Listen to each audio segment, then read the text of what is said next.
In this video, I will explain to you the relation between the Russia-Ukraine crisis and the scandalous Amanda Knox case in Perugia, Italy. To understand this, you must understand that Americans are not a people, but a product, and that Russians are still a real people, which the pharaohs want to destroy and mix it all up by importing peoples and races from all over the world in order to stop the growing Slavic nationalism in Russia. Just as Pharaoh has done in America and Pharaoh is doing in Western Europe today. 250 years ago, there was no such thing yet as America and the Americans, while Russia and the Russian people already existed. Where do they come from all of a sudden, 250 years ago, this American product of the big melting pot? Well, Octagon of the Knights Templars and their Freemasons had a dream to build their biggest, all-powerful, horizontal rule empire somewhere in the world. As Switzerland in the Alps, their first octagon state in history from 1291, was getting a bit small. And our masters wanted to split up the tasks, as in specialization.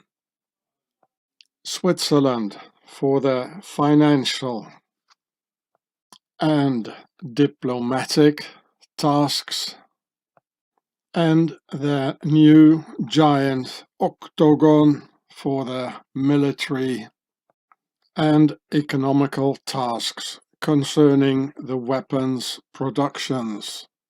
Here you can see USA, 54% of all the weapons being produced in the world from America. Russia is only this little bit, 5%. They don't stand a single chance, the Russians do. That's why from around the moment of the creation of their American empire, the notorious Swiss mercenaries disappeared from all battlefields. Last seen during the 30-year War from 1618 to 1648, deliberately chasing many prosecuted Protestants into their new American empire. The Octagon's Swiss mercenaries' disappearance coinciding with the birth of Pharaoh's biggest New World Order creation. Funny, huh? In 1618, the 30-year war against the Protestants started in Europe. And 2 years later, the Mayflower sailed in a Protestant exodus, being the real founding date of the US, and not 1776. Protestantism got created by the Knights Templars and led to the founding of their biggest New World Order, horizontal rule state of all times, and all according to plan. You can watch this video here about it. Therefore, it may sound as a paradox that the Swiss mercs under Templar command were fighting for the Catholic Church and against the Protestants. This was only to push the Protestants to colonize the new huge horizontal rule republic called America and its human product called the Americans. So it says a paradox.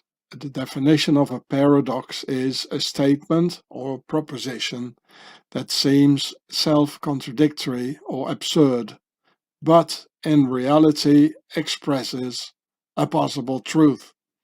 An example by Shakespeare, I must be cruel to be kind, or by George Orwell, all animals are equal, but some are more equal than others.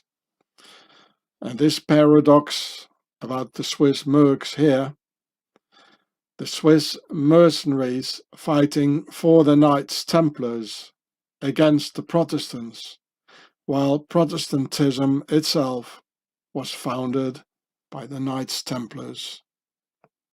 So, guess where the Swiss octagon mercs went to when in 1648 they massively disappeared from the European battlefields? Well, the answer to that question you can find here on the channel Homeland Security in the video Swiss Sleeper Agents in USA and the war makers from Switzerland on all key positions. Why do you think it says here 1620 to 2020 on the commemorative and not 1776 to 2020, huh? With the British Queen on a US $10 coin? Well, because the English nobility still owns your butt. So the masters started to import first different peoples from all over Europe to make this new product called the Americans, who are therefore not a people, but a mix of peoples who have lost their original national identities into a brand new serving product for our masters. They brought in the different ingredients from Ireland, Germany, Italy, Norway, Greece, and from all over Europe, and put them into a big blender to make a big American milkshake, falsely calling the new milkshake a people, which they are not. As Americans are not a people, but a Freemason product by Pharaoh, who have been uprooted out of their original peoples and then dropped into the big mixer, as in a big reset, and put a new but artificial label on their new livestock, Americans. The masters brought them over on big ships from all over Europe, gave them a penetrating nasal sound which you find nowhere else in the entire world, and especially developed for their new and biggest New World Order product of all times. It wouldn't surprise me if ancient Pharaonic was pronounced with the same nasal sounds of their American product. The folks who were already living there in the new octagon were considered as useless eaters and needed to be decimated to make place for the new product, for which the Swiss mass murderers, Swiss Colonel Bouquet and Swiss General Custer took over the task like a pair of genuine Freemason enforcers in order to get things done every time it needs a huge war to set in motion. The big blender and the gender bender, which is another item of the master's agenda. The Russian people will never accept. And that's funny. It even said the word, it says the word which I'm not allowed to pronounce in reverse. H-O-M-O, one of those here. So World War II was that huge war to put the blender in motion, with immediately in 1946 the mass immigration in Europe set in motion, where big companies literally went searching for guest workers from Turkey, Italy, African and Arab countries, with the result that countries like England, France, Germany and the rest are no countries with a genuine people anymore. Just as it was done in probably the biggest human experiment ever through the creation of the United States of the Big Blender.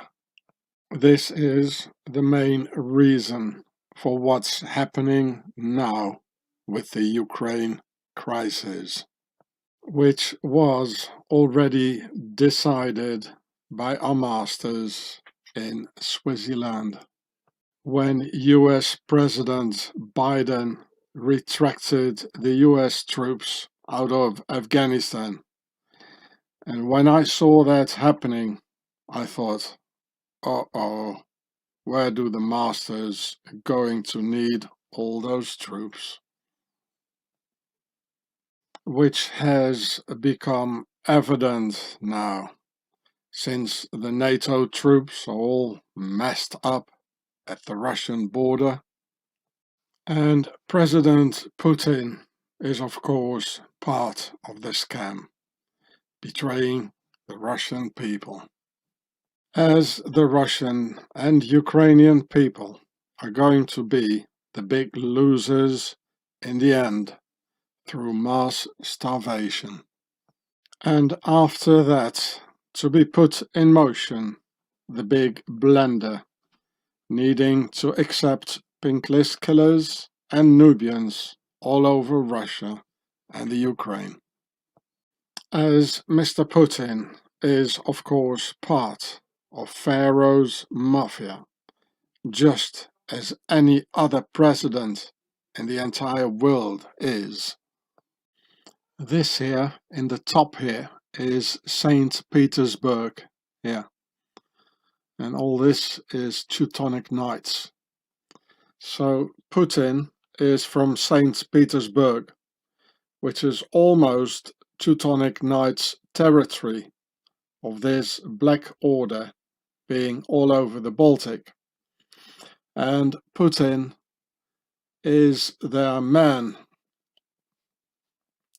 to destroy Russia and the Ukraine in order to make another big blender, gender bender out of the recalcitrant Slavic peoples. Apparently, Putin is a billionaire with lots of companies and having stashed a lot of money in Switzerland. Panama Papers put Putin funds in Zurich. So please, dear Russian people, wake up, because this guy is not your friend, in spite of the way he's showing himself as a masculine man, Russian, the way the Russians like to see their president.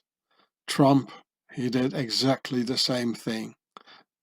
Just don't fall into the scam, please, and wake up. Yeah, I'll read it out loud for you. Putin's friend. One of the people exposed in the fallout about the Panama Papers is Sergei Roldugin, a close friend of Russian President Vladimir Putin, as reported by the Swiss newspaper Tagesanzeiger. Roldugin stashed millions at the Zurich branch, that's in Switzerland, of Russian financial institution Gazprom Bank, money that he is unlikely to have earned as a professional cellist and conductor.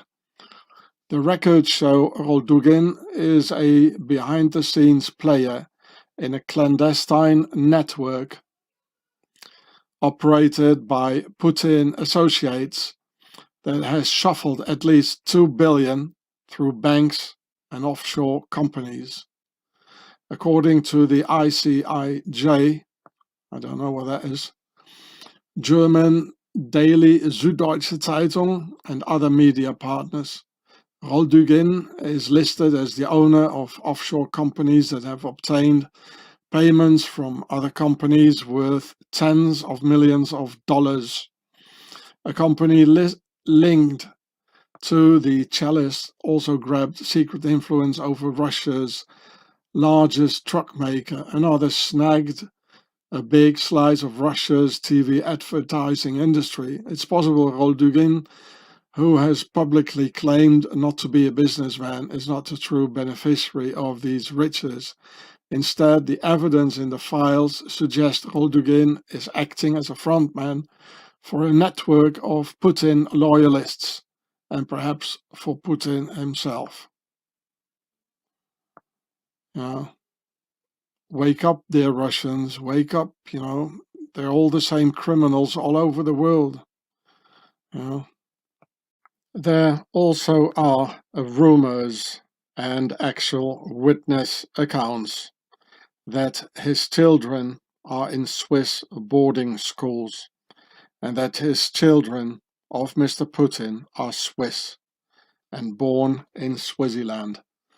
So here you can see Putin, of course. I wonder what it says here. Oh, it looks like a square and compass. Well, wouldn't surprise me. So this is his wife. She was an Olympic athlete, much younger than grandfather here. And these are his two Swiss children. And our witness accounts and newspapers have been, even the newspapers have been writing about this.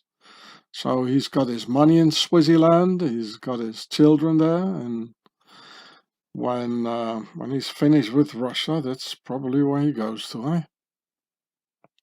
So this is his wife of Mr. Putin. It says Alina Kabaeva, and it says she is reportedly the longtime partner of a Russian President Vladimir Putin. Yeah.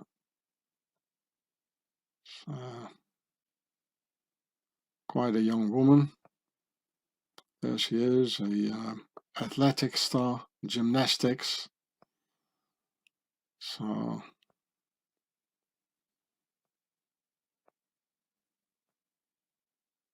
why is this red here, right? Just think about it.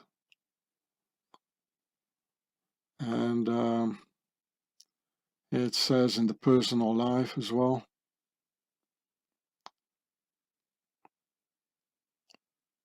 Yeah, personal life.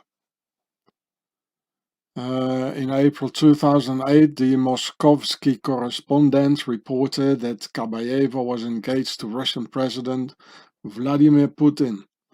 The story was denied and the newspaper was shut down. Yeah, well, that's how they do it in a dictatorship, eh?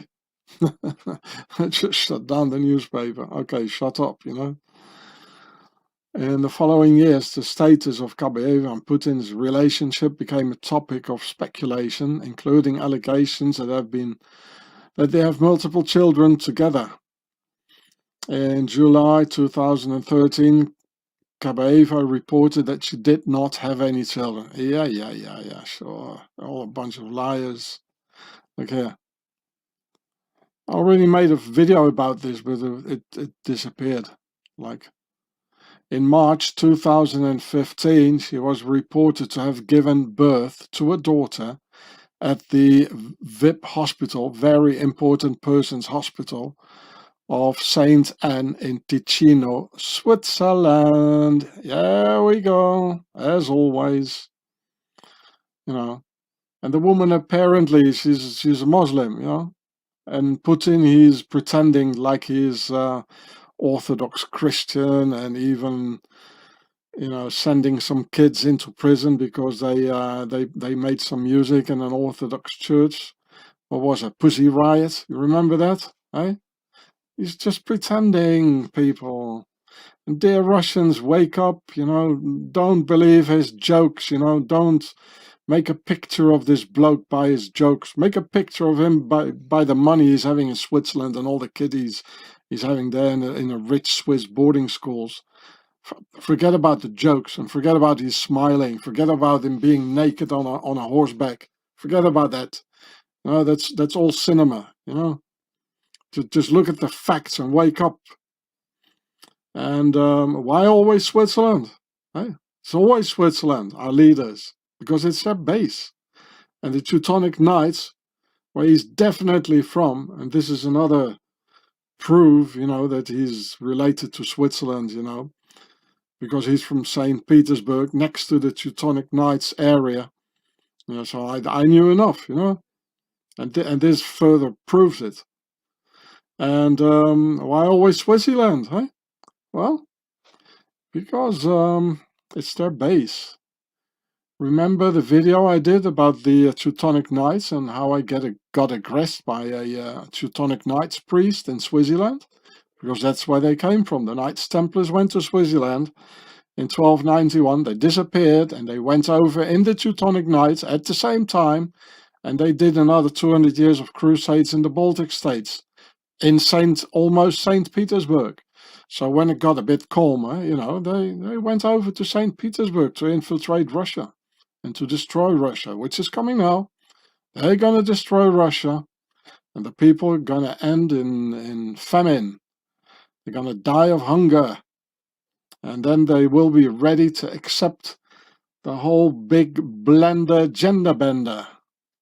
So here it is on my other channel, Homeland Security, where I did last week about 22 uploads of long videos. They're all 2 hours, as you can see here, of some of my older videos that got taken down from my old channel. So these are videos I made actually like 10 years ago, you know. And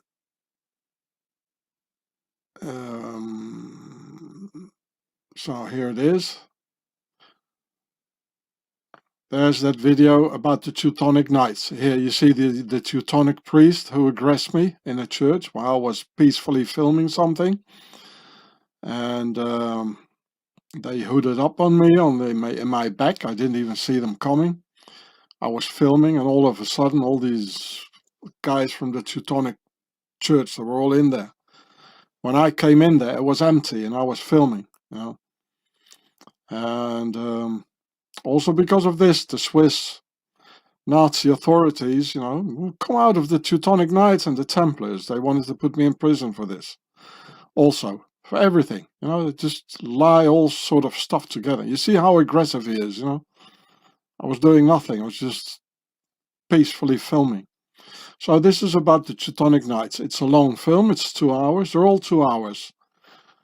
And so, well, check it out. On my channel, here it is. Homeland Security. Homie land from Homie Ross, sick curity. It's all sick, you know. And you find it like here in the channel section. And this is what a real Russian said about Switzerland. The same Switzerland where Mr. Putin, He's having his base, his financial base, his family base, his political base, everything. Here, this is Russian Major General Konstantin Petrov. And so here's the title on my channel, Gatsefrats. And this real Russian, he said, since the global mafia live in Switzerland. He didn't live much longer after he said this. Putin killed 300,000 Chechen civilians, of which 40% children, during the two Chechen wars of 1994 and 1999. And he would most certainly do the same with the Ukrainians if he'd get the chance to do so. It says, I'll read for you, in June 2005, Dugvaka Abdurakhmanov, a deputy prime minister in the Kremlin-controlled Chechen administration, said about 300,000 people have been killed during the two wars in Chechnya over the past decade. He also said that more than 200,000 people have gone missing. You can read more in here in Wikipedia. And this one here. Here it says that 40% of them were children. I can't show you because they all ask cookies. And I don't want any cookies. So I have to show it to you like this. President Vladimir Putin has been lying to the whole world, saying, no, I'm just having some military exercises. Don't you worry. Of course, I won't invade the Ukraine. The whole world and humanity as a whole have heard the bold lies of this notorious Russian liar without any honor, who even lied to the Russian people and even to his Russian soldiers, who were told the same lies, that it was just an exercise, until they found themselves in the middle of the Ukraine, where they got threatened by their superiors to obey orders and continue the invasion, or to get executed in front of a military firing squad.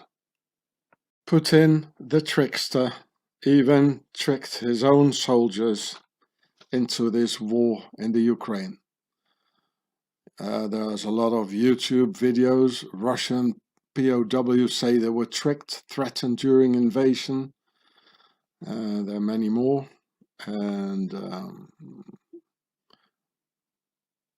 it might be a lie, these videos, but I don't think so. Because this is what politicians do. They lie. They all lie. It doesn't matter if it's Putin or Biden or Trump or Macron.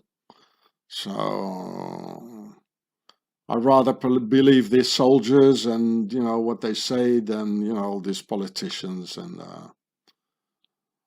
so there's a reasonable chance that it is, these videos are true. Putin is a very bad publicity for the Russian people, who now are all considered to be a people of bold liars, because of this Swiss sleeper agent of the Teutonic Octagon called Vladdy the Liar. I hope you can all see the octagon here in the neck, in the colors red and white. Octagon. And here it's going 4 directions, just like here. This is Switzerland. North for the Swiss Germans, so they can wreck Germany. For the French-speaking Swiss, going to the west. so they can destroy France. For the Italian speaking Swiss going south to Italy, and here the Rheto-Romanic going to the east. A country of 4 languages with an octagon. Look at the symbols, people. It's not for nothing that they put an octagon here with 4 directions. Vladdy the liar, with his not very funny Putin jokes made by his public relations officers to gain our trust. With his naked butt on a lame horse, just as the rest of those Swiss sleeper agents. I'll show you one more time what Vladdy the liar did in Chechnya. This is a witness account by Vakid, an inhabitant of Chechnya. During my childhood, my father and grandfather would say that we couldn't defeat Russia with force, because it had always fought dirty. We need a little patience and measured steps. Russia is already cracking at the seams, and there's no doubt that it will fall apart. We need to be prepared for this in order to not to suffer the consequences. We must learn patience from our ancestors.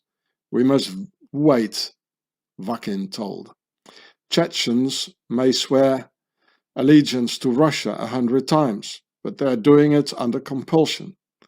Kadyrov, the president, right now, he's right when he says that Putin saved the Chechens from annihilation. He stopped an inch before wiping them out. This is why the spark of hatred towards those who brought 2 cruel wars to their homeland, killing about 300,000 people, civilians, of which 40% were children during the Chechen wars, has never gone out in the depths of the people's souls. If the current generation of Chechens doesn't remind Russia of this, their children surely will.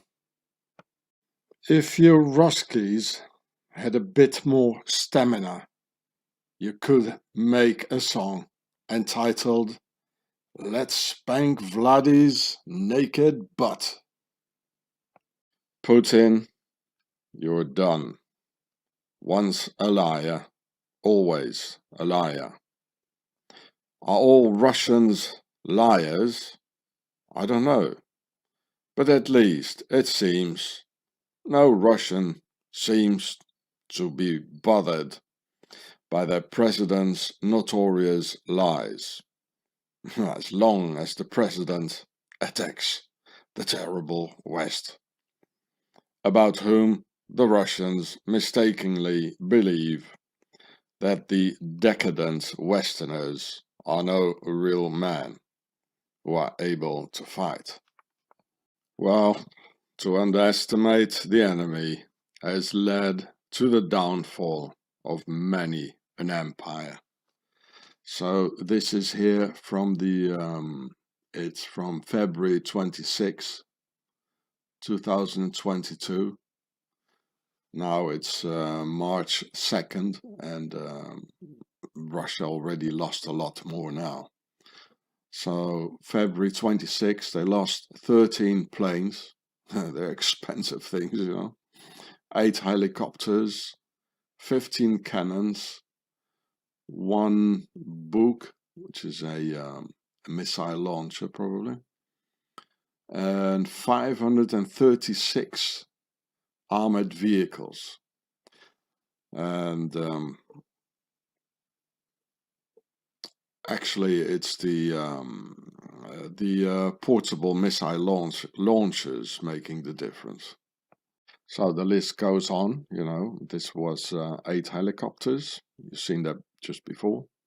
They lost 102 tanks, all these, you know, and 3,500 personnel and 200 prisoners. Don't underestimate your enemy. Never do that.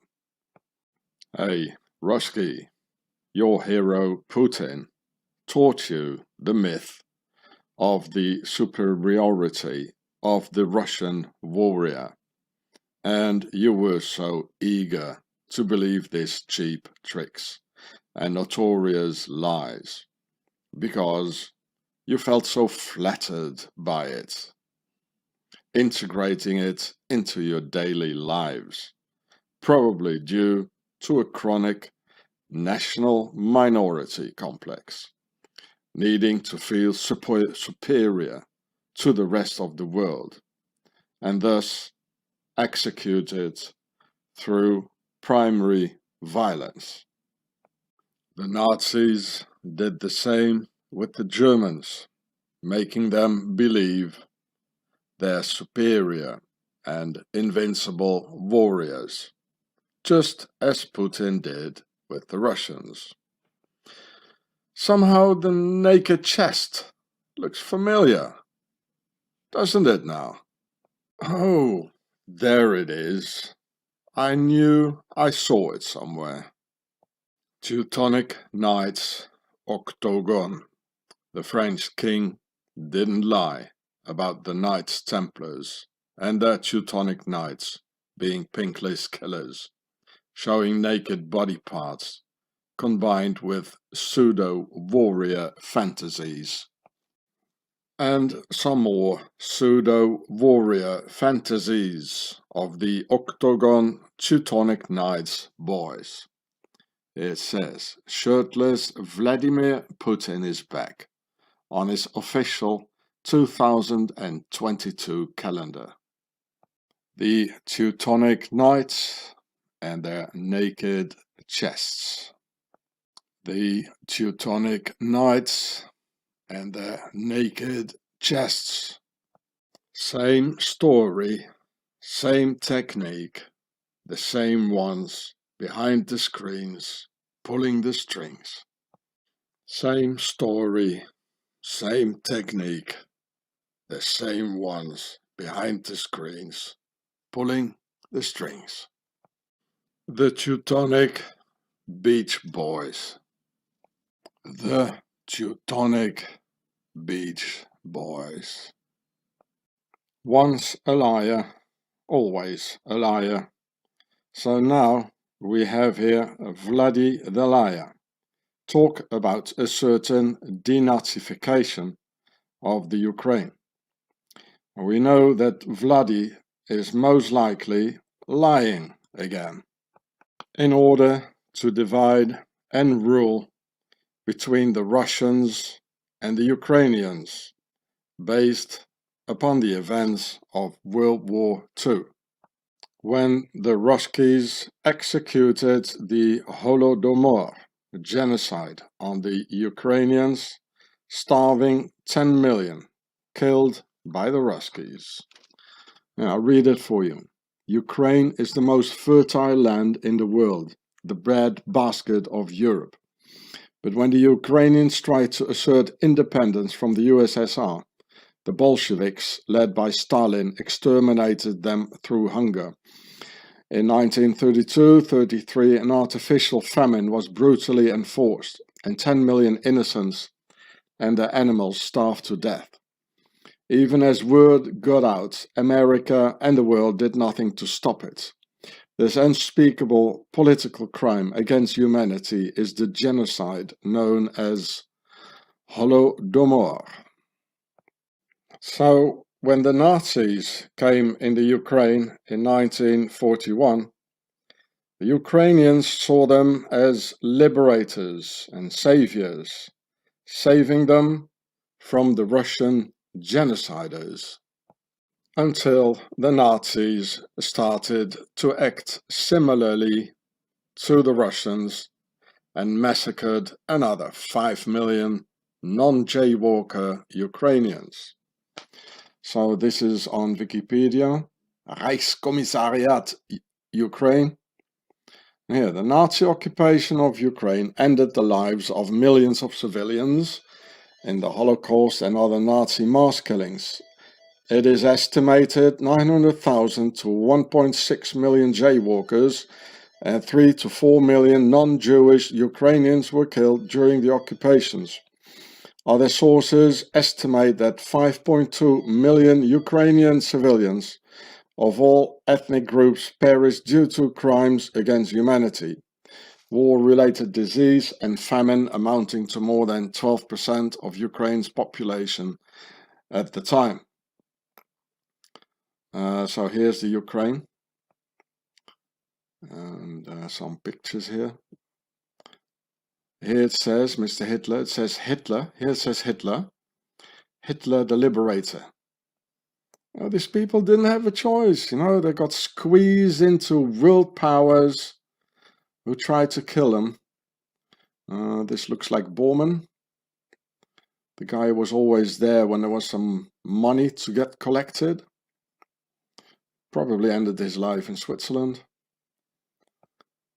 And where all the money goes to, as usual. So, here it says, the Nazi propaganda poster in Ukrainian that says Hitler the Liberator. Well, there you go. Of course they saw him as a liberator, you know. After the Ruskies, they murdered 10 million of their people and their children and everything. The people even ate their own children. Can you imagine? They knew they were going to die anyway, so, you know, make it quick for the children, and, you know, why not eat them? And this is what the Ruskies did. Okay? So I'd say, you know, the Ruskies should just shut up. You know, these people are no Nazis. It's ridiculous to say such a thing. So it's ridiculous, Putin saying that Ukrainians are Nazis. It's just Pharaoh not liking the Ukrainians and decimating them over and over again. In a situation comparable to that of the Kurds, some peoples Pharaoh just doesn't like. And as Putin follows the directives of the Teutonic Knights order, next to the naked chest Nazi show, just like Hitler using 2 Muslim SS divisions to attack the white-raised Europeans in a genuine jihad, butchering 400,000 Slavs in the Balkans during World War II. By the Nazi SS Muslim divisions Handschar and the Muslim SS division Skanderbeg, dressed in their black Teutonic uniforms, as you can see here. Therefore, the Teutonic Putin does everything parallel to the Teutonic Nazi directives of the Swiss Octagon, like using the Islamic Kadyrovtsi, also dressed in black, like the SS, in order to butcher white-raised Slavic peoples, just like Mr. Hitler did. Why? Well, because the Knights Templars and the Teutonic Knights also have an Arabic Muslim branch, which I explain in this video here on my channel Homeland Security, and here's the title. Teutonic Vladi here is the biggest enemy of the Slavic peoples since Hitler. And look at the sword here. The sword. This is the KGB crest. Look at the sword. It's exactly the same sword as the Kadyrovtsi Muslims fighting for Mr. Hitler here have. So that means they were made by the KGB. You know, it's all Teutonic. It's all Templars behind it all. I'll show you the symbol. So here's their name. They're called the Kadyrovtsi, the black Muslims, paid by Putin to murder the white Slavic Ukrainians and their children, just as the Nazis did. It's always the same technique, it's the same people behind it, they don't have much fantasy, and if you don't know history, you will never understand what's happening. So this is what it's about. Well, you can find it up, you can find it yourself, right? Wikipedia. So I'll show you the logo. Look, this is one of the logos of the Kadyrovtsi, same sword as in the KGB sword. So just as the CIA is always doing, the KGB is doing the same, and they're brothers with the CIA. It's all one and the same bunch, octagon out of the Knights Templars and the Teutonic Knights. So they created this, you know, just like the Islamic State, you know, was created by the CIA. And so as you see the mountains here, as Chechnya is a mountainous region, this is probably the badge of the Kadyrovtsi mountain division. And I guess this is the badge of the Kadyrovtsi motorized division. The same KGB sword. I don't know what it says here. But it's also the Roman Gladio. So here we're back at the secret organization Gladio, which in fact the NATO and the CIA, they were all behind it. It was all octagon against the peoples. So it is in fact a Gladio, where it all leads back to. You know, it all leads back to history to a certain point. And the Romans were also pharaonically led, as I explain in my videos. It's part of the octagon. So that's why there is a Gladio. It's all the same bunch. They don't have so much fantasy, really. It's always the same techniques. And so you must dig into history, people. They're really arrogant, you know. Look at it. It's so arrogant. Always the same stuff, same techniques, same pictures, the same items, the same symbols. You know, I always say arrogance is the mother of ignorance. So, and here's a comparison with the badge of the SS Handschar and Skanderbeg, the Muslim SS divisions, you know, also a knife or a sword, because these guys, they just like knives, you know. That's the perfect way for a Muslim, you know, to kill your adversary, which we can also see in the outskirts of big European towns. All these guys, Muslim immigrants, are always walking around with a knife, which they pull out, and a lot of killings as well and threatenings. And it's a part of the culture, and that's why you can see it, the parallel of the culture into the in the badges of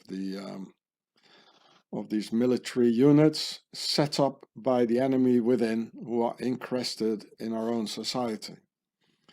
And they use other peoples and other religions, you know, to crush us. And the symbols are really parallel to it. It's really identical. And here again, the one of the badges. They had several badges of the Nazi SS divisions. This is the typical Handschar or Handjar, the Islamic round sword, which they still use today in Saudi Arabia, you know, to chop somebody's head off for some reason or another, if he's not pious enough. And together with the swastika. And the swastika, as I've shown you, it also comes out of the Middle East. It comes out of a Templar cross, and before that, out of a pyramid. See my video, a swastika out of a pyramid, on my channel, Gatsefrats. And it's just as the Kadyrovsky, it's a lot of black. It's always black. And why? This is because of the Hashashin, you know, the Muslim, they were not Sunni, they were Shia assassins, an assassin cult. We were very much friends with the Knights Templars as well. That's why we find this all in black. We find this back, you know, just as the Japanese dudes in black, or the Japanese assassins, the ninjas. And the ninjas also come out of the Japanese aristocracy. It's the same pharaoh, it's the same stuff. It's all over the world. And we should all unite, you know, all peoples and all religions. We must unite because they want to divide us. And again, personally, I have no problems with Muslims or immigrants. I'm an immigrant myself, though I'm white. And I met a lot of nice Muslims who took me hitchhiking and who gave me food. And so it's not because of that that I'm telling you this. Not at all. I'm not into dividing peoples and races. I have just a problem with the masters who do these sort of things to us, which is extremely evil.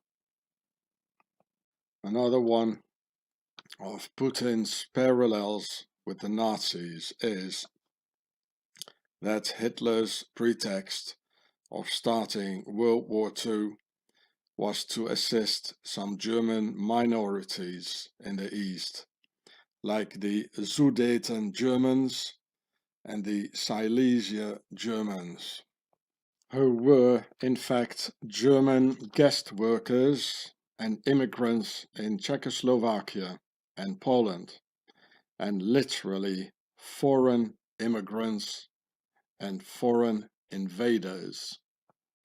Just like today's situation in the Ukrainian provinces Luhansk and Donetsk of the Donbas region, into which the Pharaonic Tsars imported loads of Russians beginning 1720 in order to Russify the Ukrainian identity, which of course Stalin repeated with more Ruski imports through a massive amount of Russian immigrants in a situation in which the guests started to take over their host like a virus.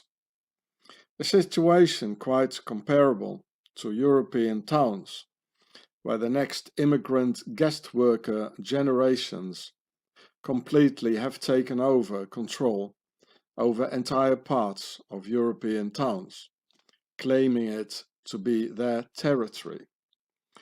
And again, I have nothing against immigrants. I get along quite well with Muslims and others. And I just don't like the game of our masters, you know, to set peoples up and to set religions and races up against each other in order to create war. And, you know, this picture here of Mr. Putin, you know, there have been pictures of Mr. Hitler with the Sudetenland Germans and the Silesia Germans exactly the same, where his finger was pointing at Sudetenland and Silesia. Silesia in Poland and Sudetenland in the Czechoslovakia. They're just repeating history. It's the same thing. They're just looking for a pretext. So this is Luhansk, Donetsk, Donbas. And these people here, they don't belong to the Ukraine. They're immigrants. And they should behave like guests and not try to take over their hosts, their Ukrainian hosts. This is wrong.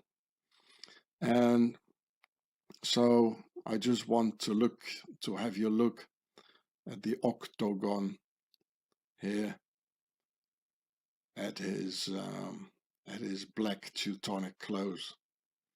This is octagon of the Teutonic Knights and the Knights Templars, and he knows it.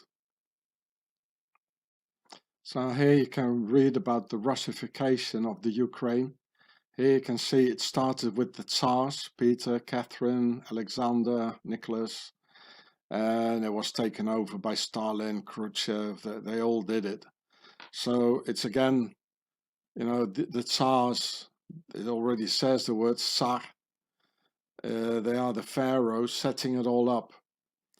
And our masters created a fifth column inside of the Ukraine, which they can mobilize whenever they want in order to create havoc, which happens to be the slogan of the Knights of the Freemasons, Ordo ab Chaos. So it's our masters, and apparently all these our masters have something against the Ukrainian people, just as they have against some other peoples, like the Kurds and also the Afghans. There's some peoples who are not very obedient, who obey their hearts maybe, or obey their inner being instead of the masters. The Swiss are extremely obedient, so they get everything. They never have a war. But peoples who are not obedient, who don't want to obey the masters, who rather obey their inner being and their hearts,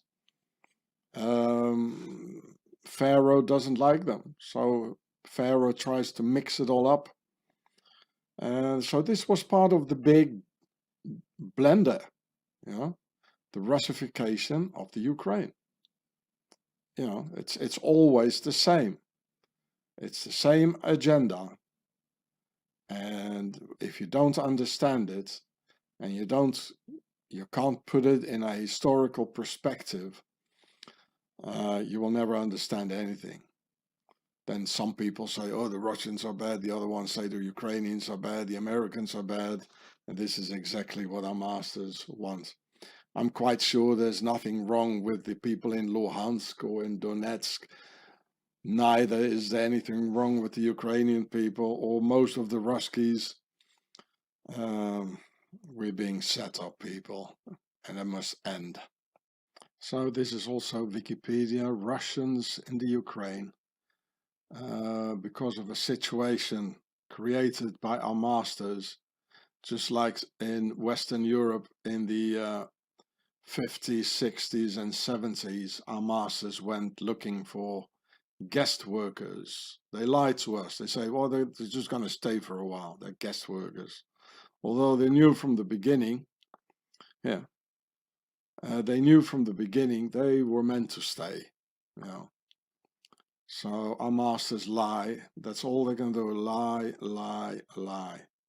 So we must team up together. Even the people in Luhansk and Donetsk and the Ukrainians, the only way, is to team up together and get rid of our politicians, all these pharaohs, they're all Freemasons.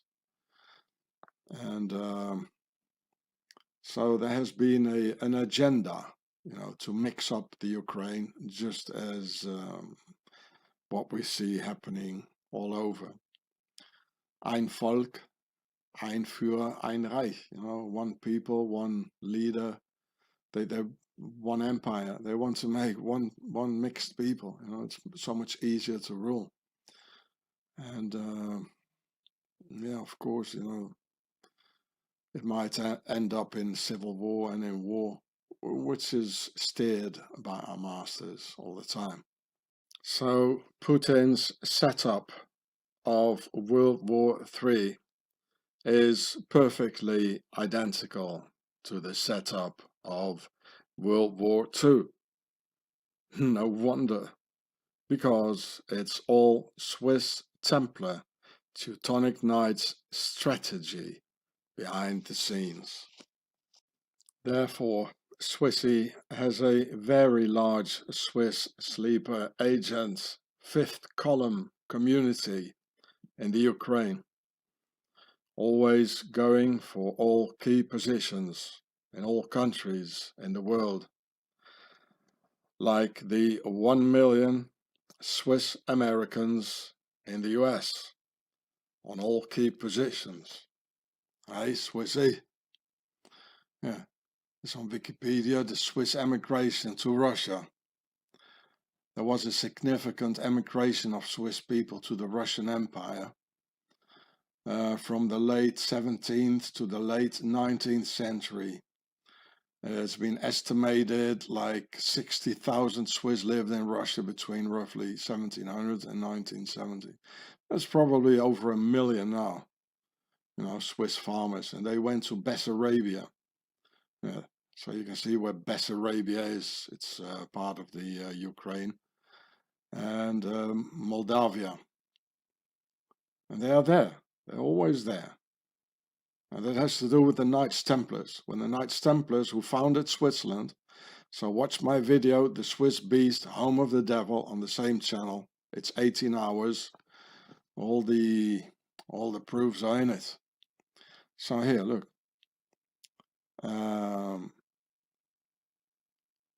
History of German settlement in Central and Eastern Europe. Talking about Sudetenland, Silesia. There's a Swiss diaspora. Oh, look at that, everywhere. And here, Swiss Americans. This is a very interesting website. I already shown it to you. In which you can see, it says somewhere there are 1 million. Oh, here. Look, total population in America, it's almost 1 million. They are, and it is the history of it. They rule the US. Swiss Americans by numbers in towns like New York and in Oregon, there are 33,000.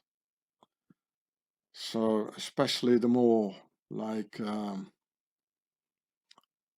towns with a where they have the Ku Klux Klan and all that, they're mostly like Swiss communities settled by Swiss immigrants. Swiss Historical Society, the notable people.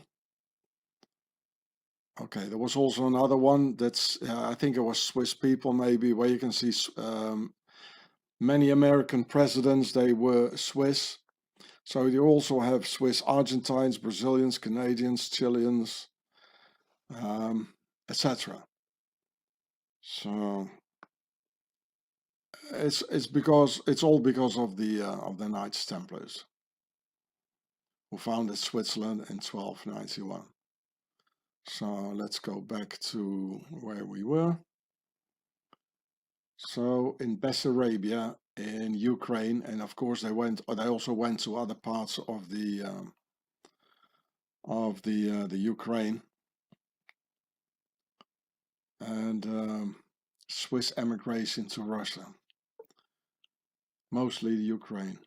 Well, here Bessarabia, which is part of the Ukraine. It says Ukrainian Bujak region. I'll show you the video, the Swiss Beast, in a moment, for the ones who are new to this channel. So for the ones who are new to this channel, that's why I have to repeat this. It's the same channel, Gure. Here's the title, The Swiss Beast, Home of the Devil, Part 1. I'm explaining the Nazi Templars. And so you have to search it in the channel, give the whole name. If you put it in the search machine of YouTube, it won't pop up because YouTube doesn't want you to see this video. Here's part 2, the occult origins. And there are 5 parts. It's altogether 18 hours. Here's part 3, the final assault. And part 5, it's on my other channel, Homeland Security. Well, it doesn't even show up. Oh, here it is. Here's part 4, Breaking Individuals and Nations. Ukrainians, Breaking Individuals and Nations. Go and watch this. And so the people new to this channel maybe are Ukrainian brothers and sisters. So you must absolutely see this 18-hour series because it explains everything. And of course, the Ukraine, the Knights Templars had castles and commanderies in the Ukraine. They were everywhere. And if you don't understand it, I mean, there's not much you can do. You only end up in a civil war if you don't understand who the real enemy is. I fought twice in my life against the Russian army. Once in Angola in 1981, as you can see here, and the second time in Afghanistan in 1985. So this video you can see here on YouTube. And I can tell you that Russian soldiers are a lousy, undisciplined bunch who are good in killing children and raping women, but no good soldiers, and always with old weapons material. Just look at the Russian videos on the internet, on YouTube, about Russian drivers. Russians just can't drive, and they see children on the Russian roads as collateral damage. Here you see a Russian 3-year-old flying. Here you see a part of the pram. And the Russians, they behave similarly in a war. They don't care about children. They are child killers. Even on their own roads, they are child killers. This is what a Russian soldier looks like. They behave similarly and even worse in a war as on their own streets. Well, the Russian army is exactly like that. A bunch of mad drivers who don't care about others and leave a drastic amount of collateral damage behind. There are loads of videos here on the internet, like this one here. They just slam a tank through an airport, you know, and they're even proud of it. You know, it's like a race, you know, who can slam down the most children, you know, with his car. No, I'm serious, I'm not joking. Here, videos show drunk Russian soldiers ram their tank into airport wall, damage surveillance systems. This is how they are. It's very undisciplined soldiers, very bad soldiers, you know. And when it goes wrong, they go all crying. Well, if you see those YouTube videos, you know, you see cars flying around and children, you know, being slammed all over, killed and massacred. You know, the Russian roads, you know, it looks like a war zone. You know. So let's show them what a real war is, shan't we now? The Russian tanks I saw in the Ukraine war on the internet are first generation, with a cannon hopping up and down with every bump in the road, whereas any NATO tank has a stabilizing system, keeping the cannon in target no matter how many bumps in the road. Here you see, you know, the tank, you know, going down, but it has a gun stabilizer, you know, it stays straight here, shooting. These are straight shooters, whereas the Russian tanks I saw in the internet, like on YouTube or by the media, you know, when every Russian tank, I saw the cannon like hopping up and down during their so-called Russian army exercises before the war. So they've got really very bad, old-fashioned scrap material.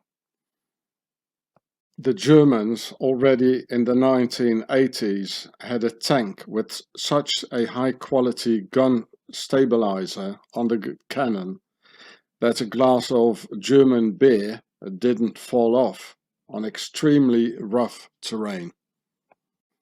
In Afghanistan, the Russians murdered 2 million Afghan civilians, from 1979 till 1989, and leaving another 3 million wounded and 5 million Afghans flee their country. So this is on Wikipedia. Here you can see these dudes here.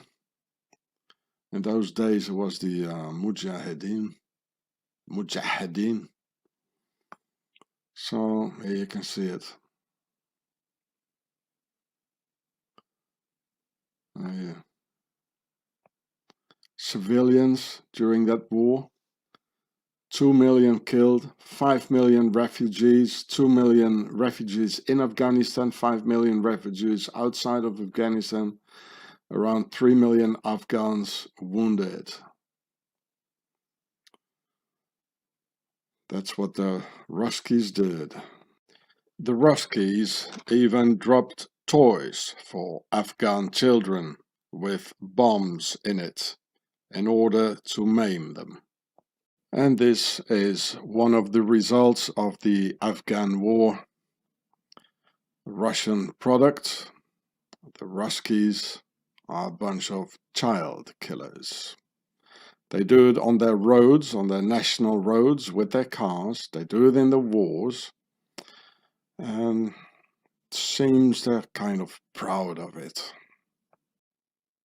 In spite of his jokes and smooth talk, Putin has been trained to kill, as he was a lieutenant colonel in the KGB, Комитет государственной безопасности. I was in there once, in the 80s, inside the KGB headquarters at the Dzerzhinsky Square. I remember it was very dark in there, with only an office lamp at the tables in the various rooms. A creepy place. Putin is, of course, a good pal with Biden, Trump, Macron, and the rest of his pharaonic cousins ruling over humanity. And Putin will betray the Russian people because Putin wants the same blender and gender bender agenda as the rest of his international Freemason pals. And it's here where we get to the relation of the Ukraine war with the Amanda Knox case in Perugia, Italy. Because the Italian Freemasons, whom you can see here in Perugia, where it all happened, want the same chocolate milkshake blender for the Italian people as anywhere else in the world.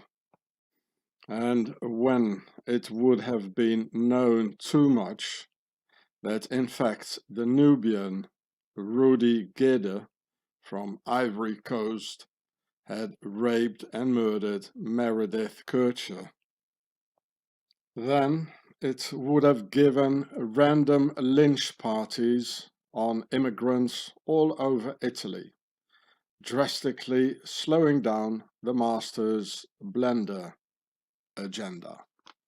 So 10 years after the Amanda Knox case in Perugia, this happened, what the Freemasons already wanted to stop. And so I read it for you. This guy, Luca Traini, you can see the runic sign on his head. He was into right-wing politics. So Luca Traini is a far-right supporter. Supporter reportedly tells the trigger for his shooting spree was the grisly murder of an Italian woman by a Nigerian asylum seeker. So the same story basically as in the Amanda Knox Freemason scandal. And I mean, this is Italy. They're hot-headed, and they have enough of all the many people. Most Italians are, well, I mean, they invented fascism. It's from Italy, you know, and Mussolini and everything. So I traveled over Italy, and I must say it's quite a fascist mentality, you know. So, well, that's not my problem, you know. If you don't like that, you can avoid it. But anyway, this gives a certain situation which the Freemasons and their agenda, which is more important than the life of Amanda Knox, of course, they had to avoid that. So I'll read it out for you, what he, after this Italian young woman was murdered, just like Meredith Kircher in Perugia, the Freemasons and the masters in power, they knew exactly what would going to happen, because they know the Italians and they know the potential for fascist reactions and etc.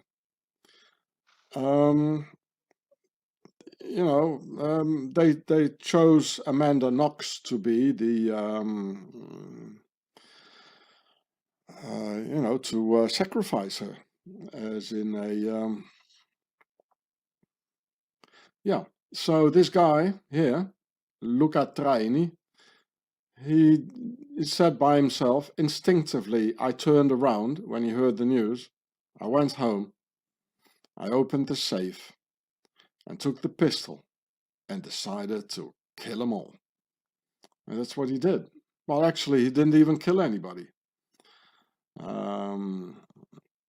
So Amanda Knox is just collateral damage in the whole affair, you know, because they know perfectly well what's going to happen in a very similar case, you know.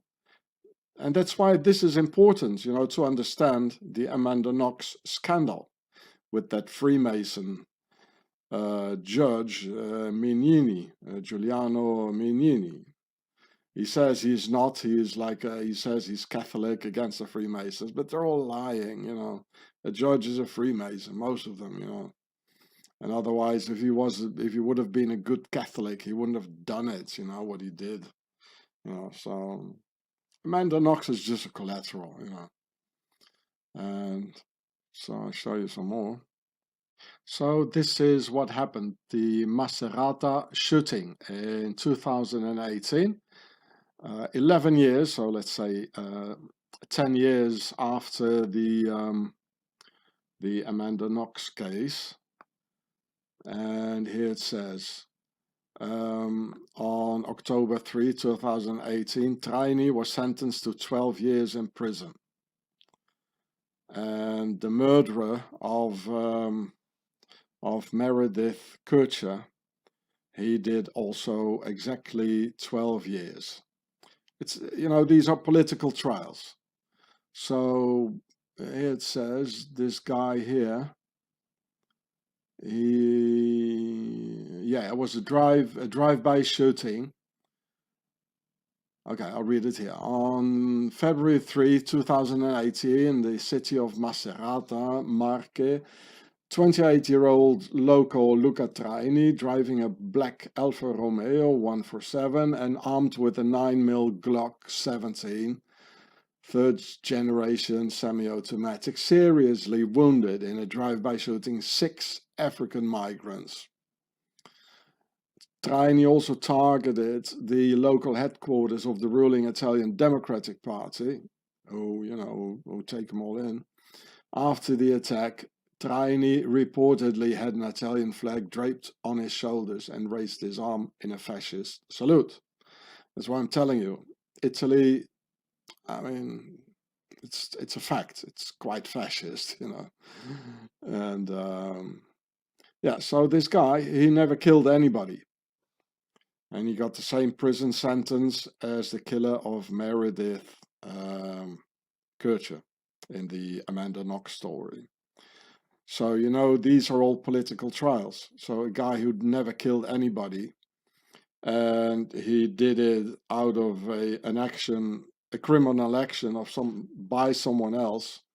So he was sort of triggered. He got the same prison sentence as as a real killer and a rapist and a burglar and a drug dealer, you know.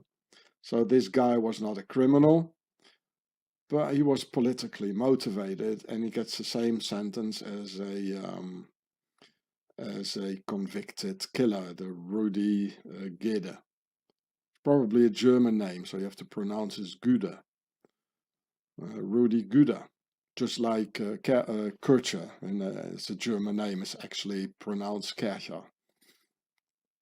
So it's very interesting, because if you want to know what really happened, you must find yourself a similar case, and of a woman getting murdered, like in this case of the Maserati killing, and in the Meredith Kircher Amanda Knox killing. So in both cases you got a woman killed, and then you go on comparing, and so you can conclude certain facts out of that in the same country, you know, there's funny things are happening, you know.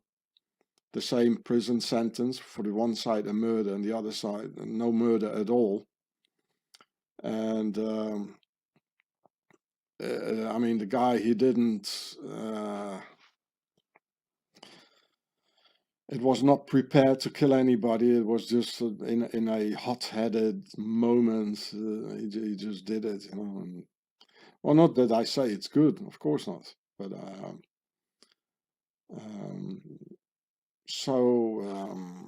you know, it's quite scandalous, the things that are going on in Italy. And by comparison, you can see, you know, it definitely is about the agenda, and the agenda is far more important for the Freemasons and our masters, you know, to mix it all up.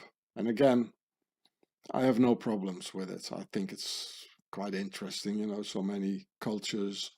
But I don't like the masters and what they're doing, setting people up against each other, people killing each other.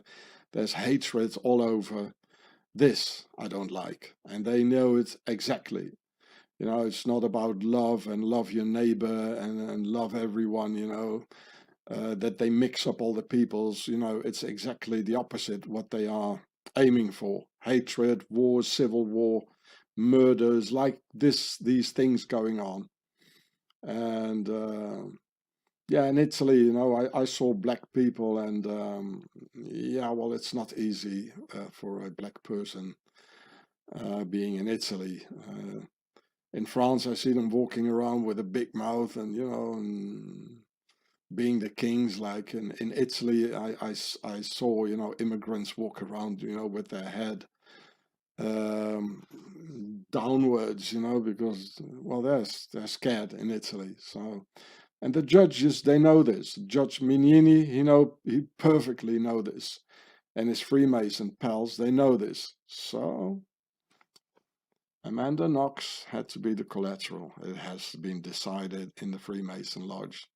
So the judge Mignini, he had to lie a whole fairy tale about, you know, satanic rituals around it, you know, for the Italian newspapers and everything.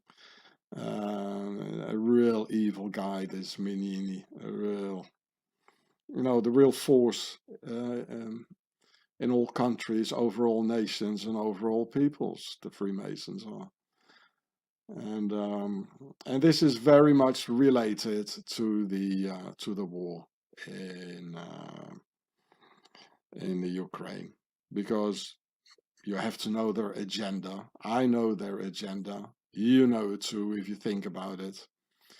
And it's about destroying a national identity of a people, because it's much easier to rule a product of a total mixture of all races and peoples. Then there would only be the pharaohs, our masters, and the rest. And this is what they're doing in the Amanda Knox case, and the Second World War, and the Ukraine war. So there you go, people. Know their agenda, and you know why they do things. Of course, there are many more items in their agenda, of which I already have been talking a lot.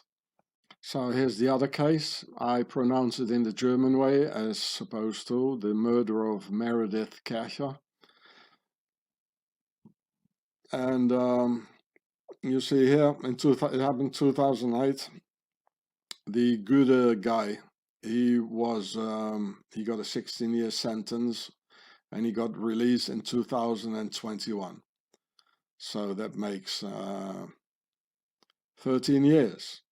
So the killer, he gets the same prison sentence as a guy who actually was more into protecting the women. He was so disgusted by it that he went berserk, and he went on a killing spree. So here you see Perugia. There's the word per in it. Per, it means the house in the Pharaonic language. So the house of Ugia. Of course, the pharaohs through Sicily, the other way. I mean, Rome was ruled by the pharaonic elite until the Vandals and the Germanic tribes. They put a halt to that when they ransacked Rome in the year 455. Here's again Pergola, per, the house of a aristocratic house, so to speak. Let's see if there are more. It looks very beautiful there. There's the killer. He's a convicted killer. I can say he was a rapist, a killer, a burglar, a drug dealer it says, from Ivory Coast. It might also be interesting to see who his father is, or if he has any family members in Ivory Coast who are Freemasons or politicians. You know, there might be the double reason. There is a double reason, which I'm going to tell you in a moment. Okay. Therefore, the whole Freemason machine was set in motion at high speed.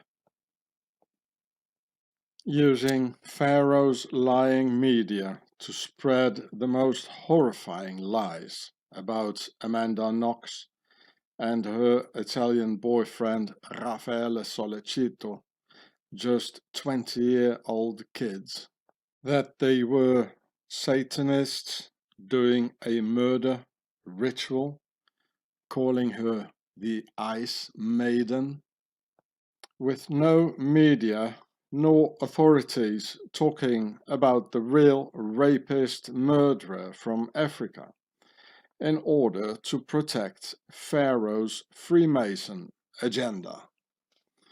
So this is the guy, Rudy Gude. He committed burglaries, so these are the facts for which he was sentenced. He committed burglaries on September 27, 2007, October 13 and 27, 2007, and the burglary and murder of Meredith Kercher on November the 1st, 2007, which is a fact now. It has been proven. His sperm was found inside the girl's inners. The Italian people bought the newspaper lies, and it became a genuine witch hunt against two entirely innocent kids who just happened to be at the wrong place and the wrong time, thus become a mere collateral damage in Pharaoh's game towards total control over humanity and their various agendas to achieve the greater goal. I'll read it here for you. On top, you can't see it, it says the stench of corruption in Canada's courts. Canada, especially British Columbia, has a serious problem with Freemason judges who fix the outcome of cases to benefit fellow Freemasons at the expense of innocent persons. Hey, Amanda Knox, you better read this. So, secondly, judges and prosecutors all over the world are usually Freemasons, and particularly in Perugia, where there are no less than 24 Freemason lodges.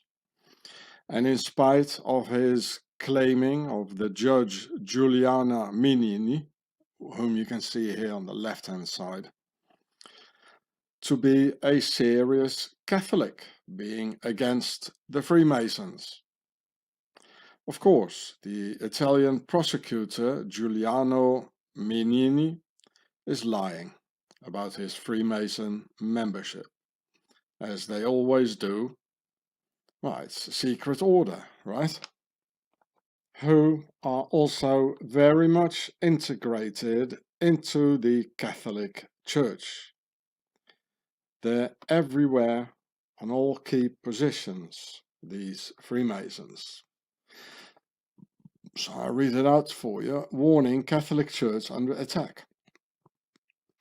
On March 13, 2013, His Holiness Pope Francis was elected Pope of the Holy Catholic Church. This day marks 187 years since Pope Leo XIII issued the papal bull Quo Graviora, in which condemned Freemasonry.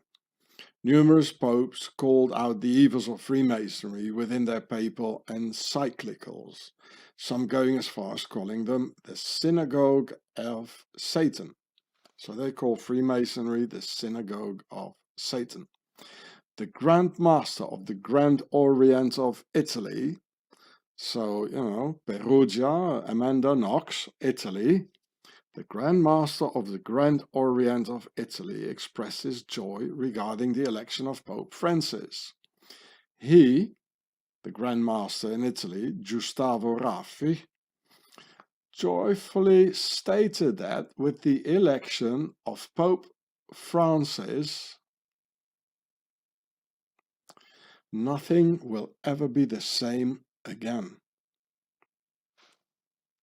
Here you can see him, Gustavo Raffi, the Grand Master from 1999 to 2014. So he was the Grand Master when Amanda Knox, she was in Perugia. So that was on Thursday, 21st of March 2013.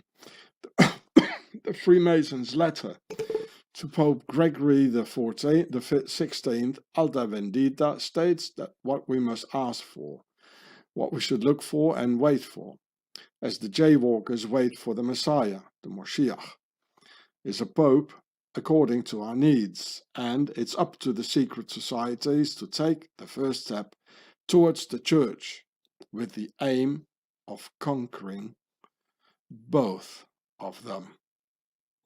So this is what the Freemasons say. The Catholic Church must be conquered, and also the Moshiach and the Messiah. They want to conquer all of this. Now, I think this is related to the fact, well, now I'm coming to somewhere else, that there are two Messiahs. The real one, he comes first, the Antichrist from Anteria, he's coming before. Or the Moshiach ben Yosef, as the jaywalkers call him. He's the real one, who gets murdered and then replaced by the one, the Moshiach ben David, or the Messiah, Christ, out of the house of David, of the pharaohs, of those King David, the killer and rapist, all these pharaohs. So the real Messiah who comes before, Anteria, the anti with an E Christ, is going to be replaced by the wrong one, if the whole story has any sense at all. If it does, it's rather gonna be like this. the other way around. So next to the Freemason agenda of Pharaoh, of the big blender, melting pot, there are two more options, or maybe even a combination of both, in connection to the Amanda Knox case. In Ivory Coast, where the killer is from Perugia, the Perugia killer, they speak French. So the name of Ivory Coast is Côte d'Ivoire. Côte, it means coast. Ivoire is ivory. Don't worry about the French, I'll translate it for you. Here it says in French, pour comprendre la campagne de dénigrement de l'Église catholique de Côte d'Ivoire contre la franc-maçonnerie. So here you see some Freemasons in Ivory Coast. They're everywhere. And here is the name of one of their lodges, les Frères Maçons de la Loge Montnébo, numéro 67, Obédience, Prince Al. I'll translate that in a minute for you.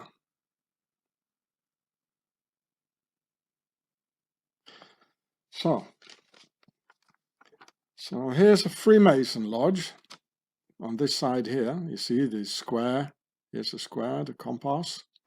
The G, here they got their pharaonic cloth, you know, like the pharaohs, a little tissue in front of their loins. This one looks like an Afrocentrist, you know. They are the ones who think the pharaohs, well, they were all black, in spite of the fact they all had red hair. So here's a Freemason lodge called Mason Brothers of the Lodge Mount Nebo, number 67, Obedience, Prince Hall, in Ivory Coast, where the Perugia killer, Rudy Gede, was from. Now, imagine his father being a high-up Freemason of Ivory Coast. It is 100% possible that the message amongst these international Freemason fraternity, a message from Ivory Coast to Judge Giuliano Mignini in Perugia, would suffice to protect the supposed Freemason son from Ivory Coast and roast someone else instead, thus making it more comprehensible. The corrupt Judge Mignini, whom you can see here, saying out of the blue and totally out of context, with nobody asking him, that as a Catholic who hates Freemasons, as if he had to smother all possible assumptions beforehand of him being a Freemason related to his future actions, knowing that one day questions were going to be asked, like just right now, Mr. Mignini. Yeah, Freemason, corruption, square and compass in the police, happens all the time, people.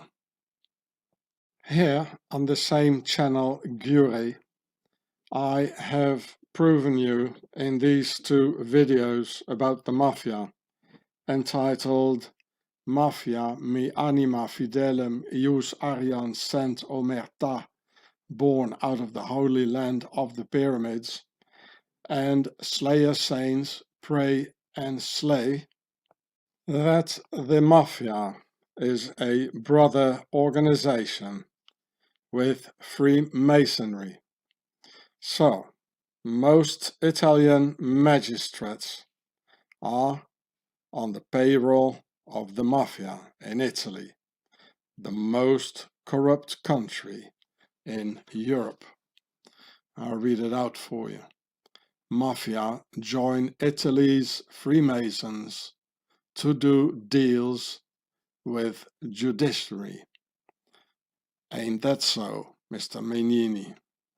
And because all immigrants who choose a criminal career in Italy have to work for the mafia to get the merchandise due to the considerable mafia logistic network and for not to get killed by the mafia. A second mafia sub-network of Nubians have been created. And here you see the Nubian killer Rudi Geda. In Italy, I used to have pizza parties with the Italian colonel Colonnello Pietro Ciocca of the Artiglieria di Montagna, whom you can see here in this video on my channel Hatzefratz. Here's the title: Italian colonel talks Afghanistan and wild pizza party with his carabinieri pals. Here he is in the middle. So the colonel spent 5 years in Afghanistan being responsible for the Farah province in Afghanistan.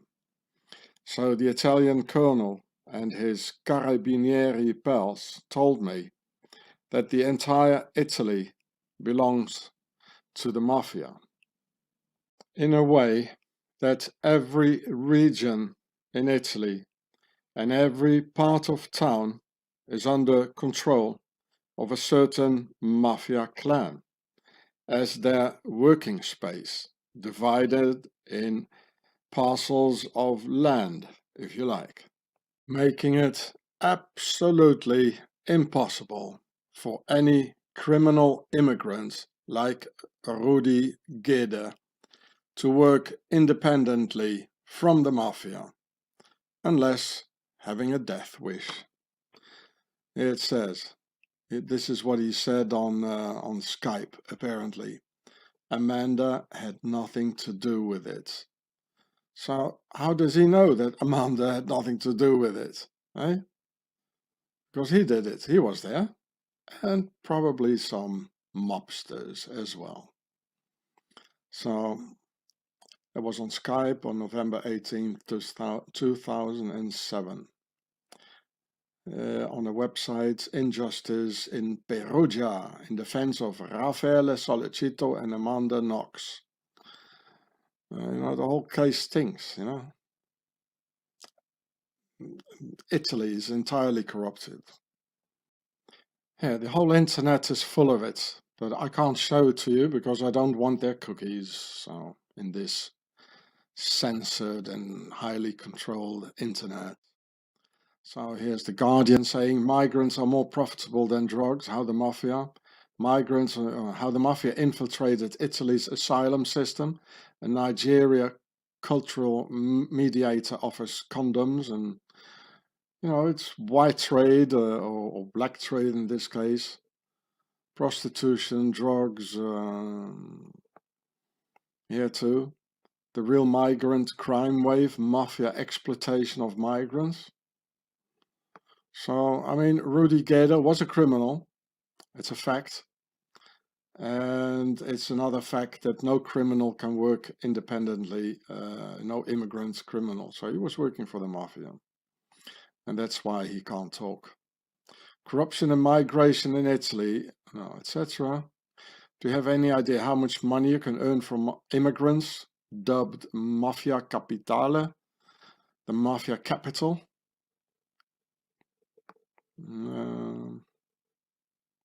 How the mafia makes millions out of the plight of migrants. The Sicilian mafia making millions from taking advantage of migrants and refugees, organizing their journeys from North Africa. They even go and get them in Africa. Prostitution, drugs, everything. And, Meredith Kircher happened to be in the way. And the other one, the Knox girl.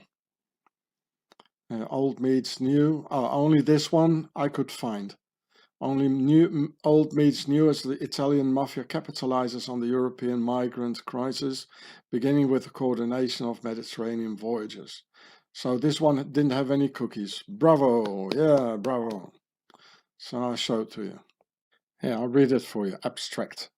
Old meets new as the Italian mafia capitalizes on the European migration crisis, beginning with the coordination of Mediterranean voyages, getting them from Africa, and ending with the indefinite exploitation of refugees at mafia-run migrant camps. The mafia has found an opportunity to profit from the crisis at every step of the way, with no end to the constant influx of refugees in sight, and verging on a humanitarian crisis within the camps' walls. Italy faces a serious problem that requires a multifaceted solution. The Dublin regulations, which mandate registration and application for asylum in the first European Union country of entry, are in no small part tied to the situation in Italy. Not only does this system disproportionately burden border states and slow the asylum application process, it also traps refugees in a procedural limbo and allows corrupt individuals, Judge Minini, and organizations to profit from their quandary. In dire need of change in light of the refugee crisis, reforming Dublin has the capacity to loosen the mafia's financial stronghold on the plight of migrants, while also safeguarding the fundamental human rights of refugees and giving them a better chance at the life they seek within Europe's borders. So, this is one of the two other aspects. Like one, the killer was working for the mafia, and so next to and this is all related to the corrupt Freemason system, because the mafia and the Freemasons, they are one thing, which I have proven you. So, and behind this, they have their agenda of the gender bender blender mixing thing, mixing it all together. Even behind the mafia part, and then we have, of course, the Freemason lodges in Ivory Coast. So there are three important aspects of this horrible crime and the scandal behind it. So that is I repeat, the agenda of the Freemasons to mix it all up, the mafia behind the refugees and the crimes, and the Freemason lodges in Ivory Coast, and of course Judge Menini, 100% Freemason, 200% Freemason. So there are three things, and this is how it's connected with the Ukraine crisis. Because this is what they're doing. There's always already 1 million Ukrainians out of the country. So that's what they do, Ukrainians out, immigrants in. Ukrainians out, Muslims in.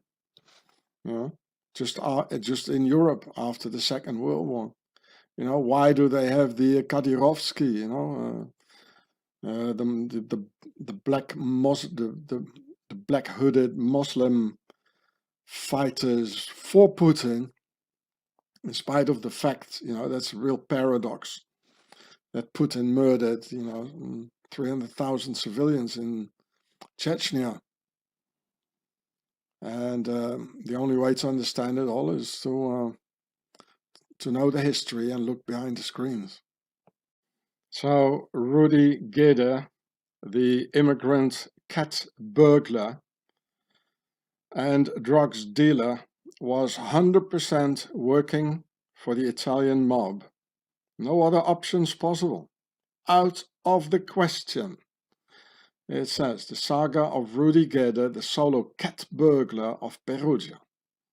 The complicit media, both Italian and most of it all English, they talked all the time about the ice-cold killer eyes of Foxy Noxy, but they never spoke a word about the eyes of Judge Menini here. And the Nubian killer was doing high-value burglaries for the mafia and their elite Freemasons, of whom you can see one of them here. And they most likely tried to get Meredith Kercher into a mafia brothel through the traditional gang rape, to initiate a young girl into prostitution by numbing down all her natural senses. And it's also very possible that they just dumped the body of Meredith Kercher back into her room when they were finished with her in the Freemason Lodge. Ain't that so, Mr. Menini? Well, maybe, but I can't tell you, because in Italy we have the omerta. The police in Italy is as corrupt as Judge Giuliano Menini, whom you can see here. And they know very well which mafia clans are responsible for the land parcel of Perugia. But they all keep the omerta. The omerta by one of the 9 initiators, founders of the Knights Templars, Godefroy de Saint-Omer, Omerta. And the Freemasons come out of the Knights Templars, and so does the Mafia. Omerta, Mr. Menini, va bene. Lasciate ogni speranza, voi che entrata. You all remember when I got in this very dangerous situation when entering an ancient Templar commandery where they had a satanic ritual place, and it said in Italian at the gate, Lasciate ogni speranza voi che entrata. It's all related to the omerta. I mean, why does it say in Italian in France? Eh? And this Templar commandery is right around the corner from Brad Pitt's castle in France. You can find the video here on the same channel. Here's the title. Go and watch it. It's quite exciting. So, the best option would be to get Rudy Gede into the US to make him talk and roll down some mafia tentacles. There are existing US laws when a crime has happened to a US person abroad. The perpetrators can be held accountable in front of a US court. So let's have a rendition done. Both of them, the Nubian burglar cat and his Italian Freemason judge. So, for the mafia, there is a financial interest to keep drug dealers and burglars like the killer Rudy Gede on the streets and provide a certain judicial protection. So he keeps the omerta in prison. Therefore, Rudy Gede got such a light sentence for his abominable crime. And therefore, the media didn't talk about him. I mean, look at these guys with their sunglasses here. If you don't see any resemblance to the mafia, I don't know, guys. Look at this one here, look at this one here, and here. I mean, he's surrounded by the mafia, and he knows he better keep his mouth shut, otherwise he's dead, inside or outside the prison. I guess you didn't see the falcon on the policeman's head, did you now? It's a falcon with red for the old world's order, where they come from, the Bertasser, the red house of Pharaoh. And it's only a falcon that stays in the air like this. This is not an eagle, as they say. An eagle stays like horizontal, you know. And this is, the falcon stands for Horus. It's all Freemasonry with the crown here, our masters. So it's like the bird, the pharaohs below in history, and he's holding up the crown here in his wings, the wings of Pharaoh, the wings of Freemasonry. He's holding up the crown. That means the nobility, they come out of Pharaoh, which I'm explaining in my videos. And here you see a little brown part of the Nubian, the same picture as before. I think it's great that Amanda Knox and Raffaele Sollecito keep on talking about this conspiracy and the rape of justice. And I'd like to support them with this video to show them the greater forces behind the screens, because it happened to me too, and probably even worse. And when the media, together with the authorities, start teaming up against you, you know there's a far bigger issue behind, for which they're ready to sacrifice you for. When this happens, you're a dead man or woman, or at least your social life is over. Just as they did to me with the media and Freemason authorities teaming up against me, which I show in this video here.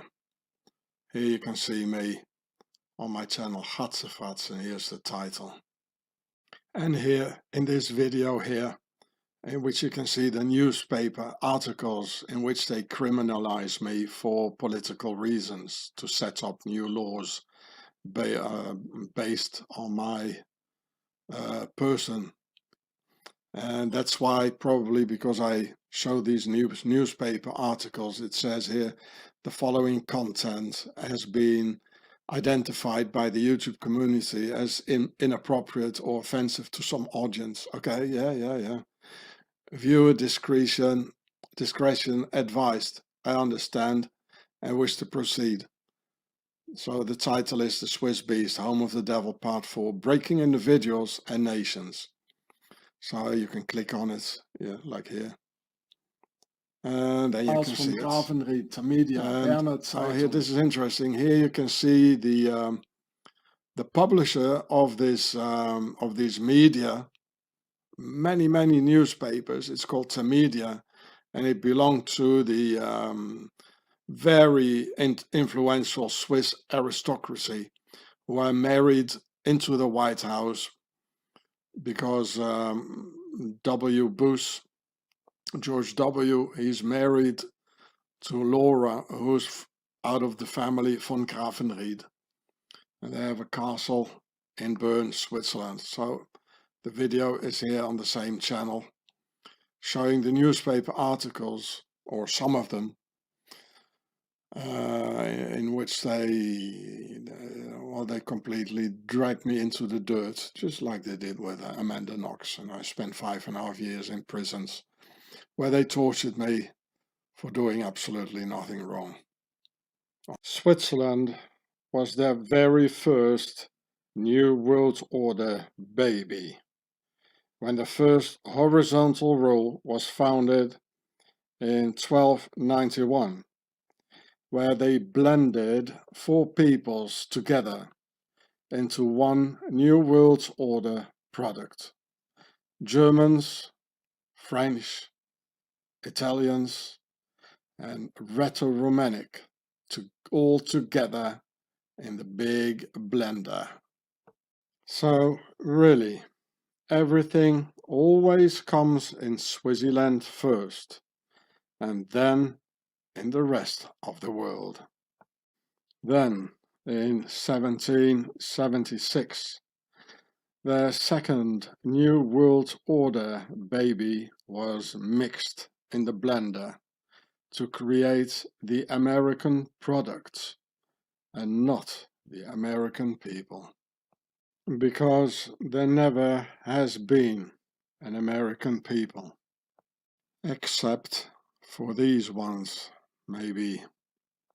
And no matter how many US flags you wave, and no matter how many stars and banners you put on your houses and on your pickup trucks, there will never be such a thing as an American people. Therefore, the name America is completely pharaonic. A meaning big or pregnant, Me for pyramid, Ri for sun, and Ka for the soul. America, America. The reincarnation of the big pyramid will take place under the sun, where souls will live, which I explain in my very first video from 12 years ago, the Pharaoh Show, which you can see here on my channel, Gatsefrats. Then in 1789, the third horizontal New World Order was born, where the whole idea came from in the first place by the French Knights Templars. Therefore, France, being the only country in Central Europe being entitled by their internal laws to kick the US Army out.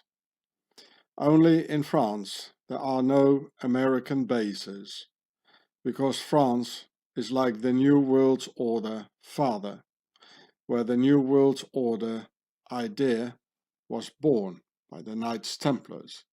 Switzerland, the mother, for the first New World Order birth in 1291, and America, their ugly little New World Order monster baby. Therefore, Swaziland, as the mother, is also called the whore of Babylon, with whom all nations traded through her Swiss banks. And Babylon is in fact the reference to the big blender American milkshake mixing nations and races into the American products and not really American people. So, my dear American friends, this is why your masters do with you whatever they want, because they made you, they shipped you over, and they created you out of several peoples and put you in the big blender. You are their product and therefore their property, as they made a new race and some new genders too, on which they have a secret copyright patented amongst their clan. And I read this for you. One nation under corporate dictatorship with liberty and justice for sale. Therefore, dear American friends, your masters can terminate their product, if they please so, by sending their uniformed blue gang, who shoot you asunder without any penalty nor judicial consequences, because they are your creator, who made you in the big blender USA. And here it says, strength through unity. There can't be unity in a product, in a mixed blender product. There can only be unity in a people. In countries where they still have real peoples and nations, the police is not allowed to just shoot down and kill their citizens. Only in big blender product states like the US or Switzerland, the police is allowed to eliminate certain of their products and human properties as an unwritten law. I read it for you. People should not be afraid of their governments. Governments should be afraid of their people. Also, the jaywalkers are a product of Pharaoh, who were 430 years slaves of the masters. Pharaoh gave them a book about the pharaonic kings like King David and the rest,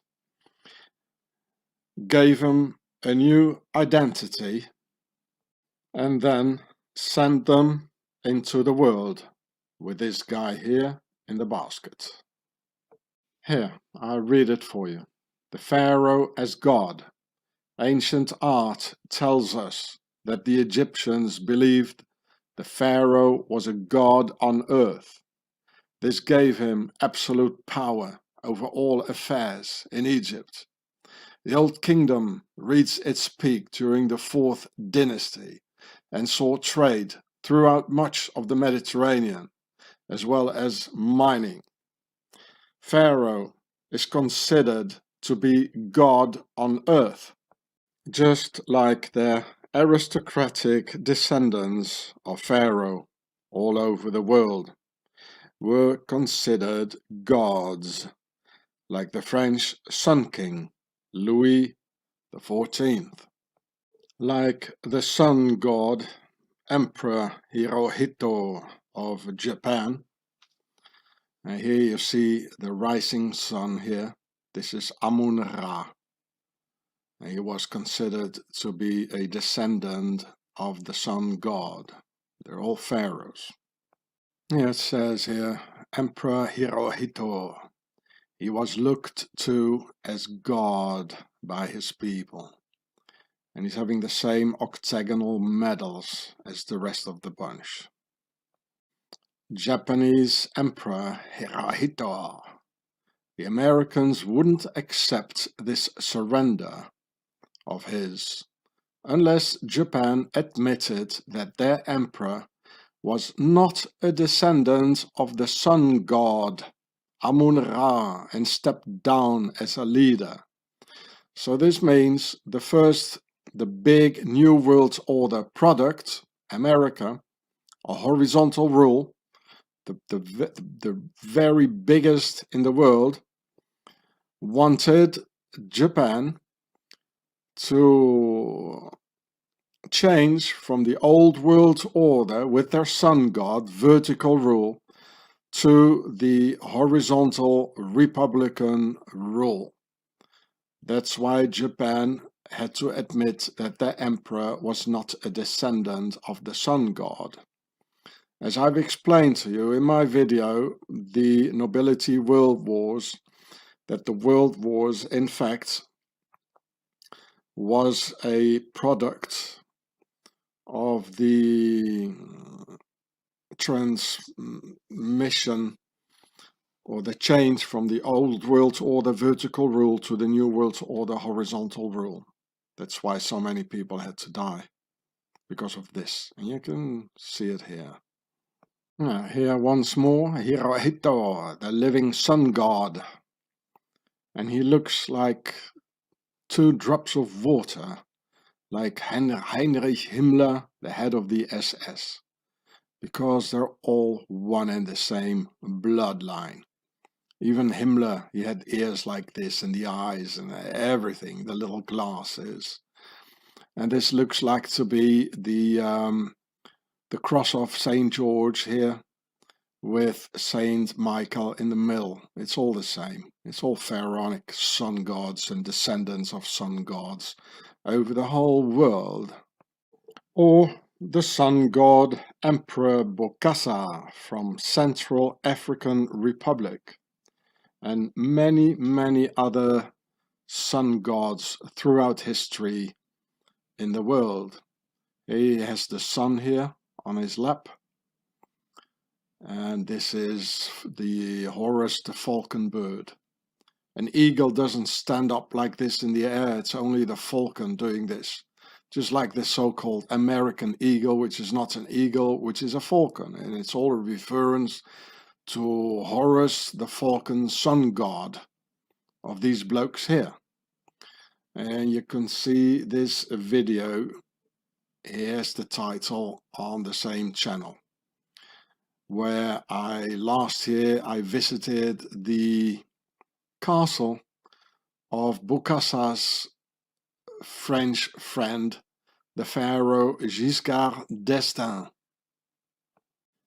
Anyway, the jaywalkers, all-seeing God from their holy books, didn't even know the existence of the European peoples, as all these Middle Eastern holy books, including, of course, the Bible, stop at the Mediterranean and go no further.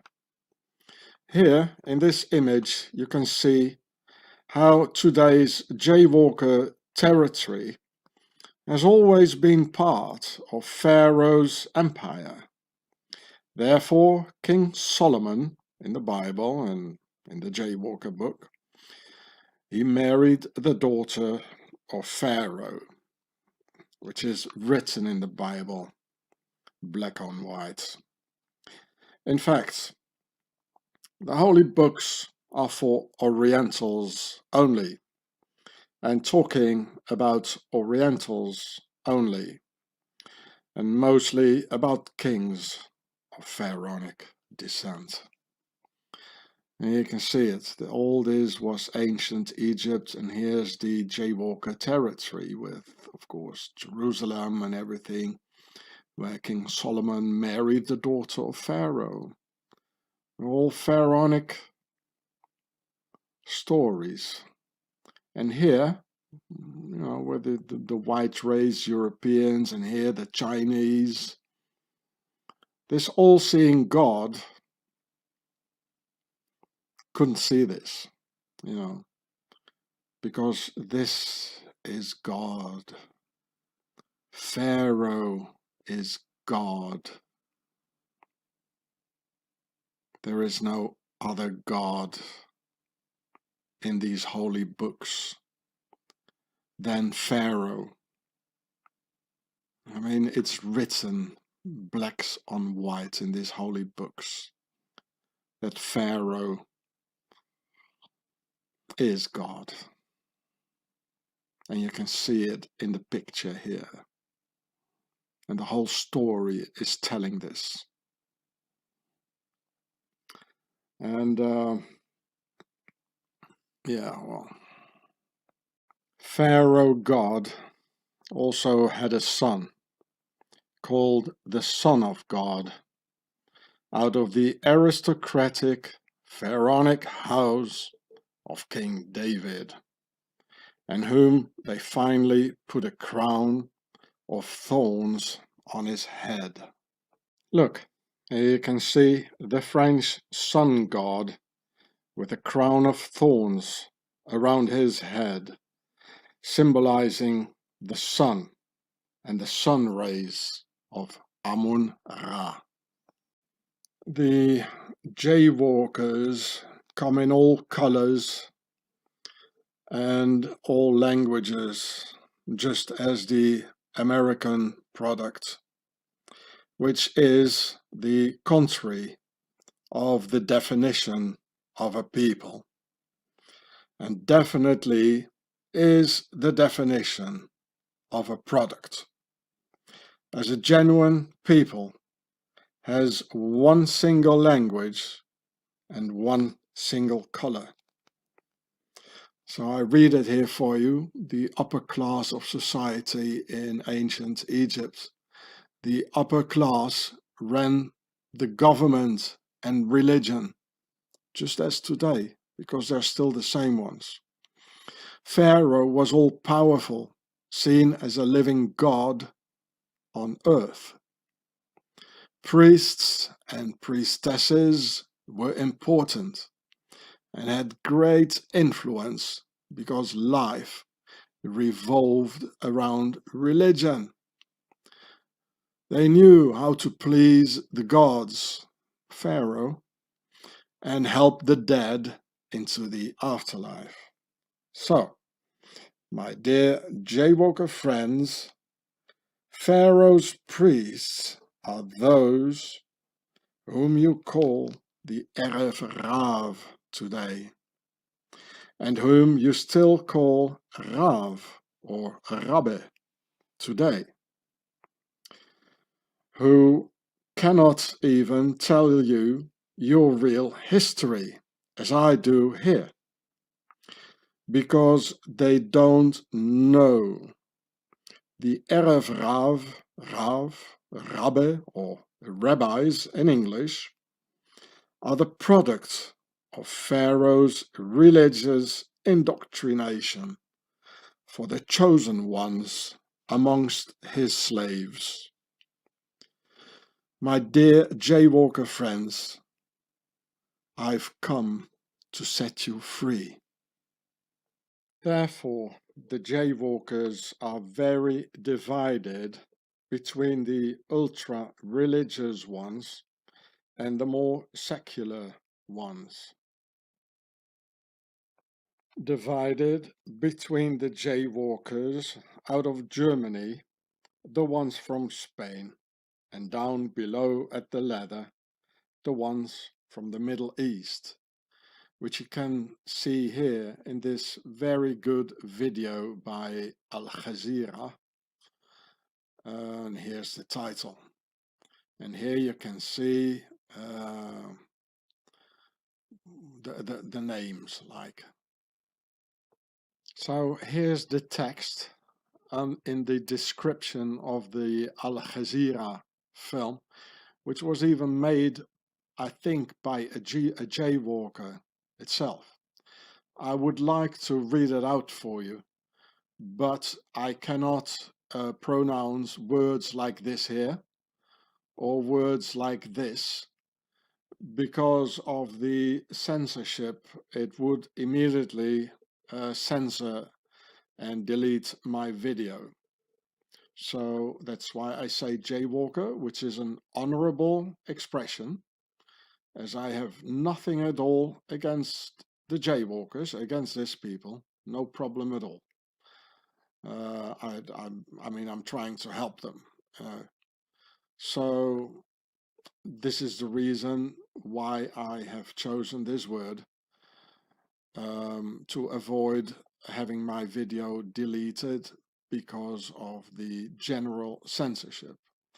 And of course, as the Jaywalkers are Pharaoh's product, and it's a product of Pharaoh, of her masters. That's why you cannot say anything about it, you know. Otherwise, then repeat everything what the media says and what Pharaoh says in this global dictatorship of Pharaoh in which we are living.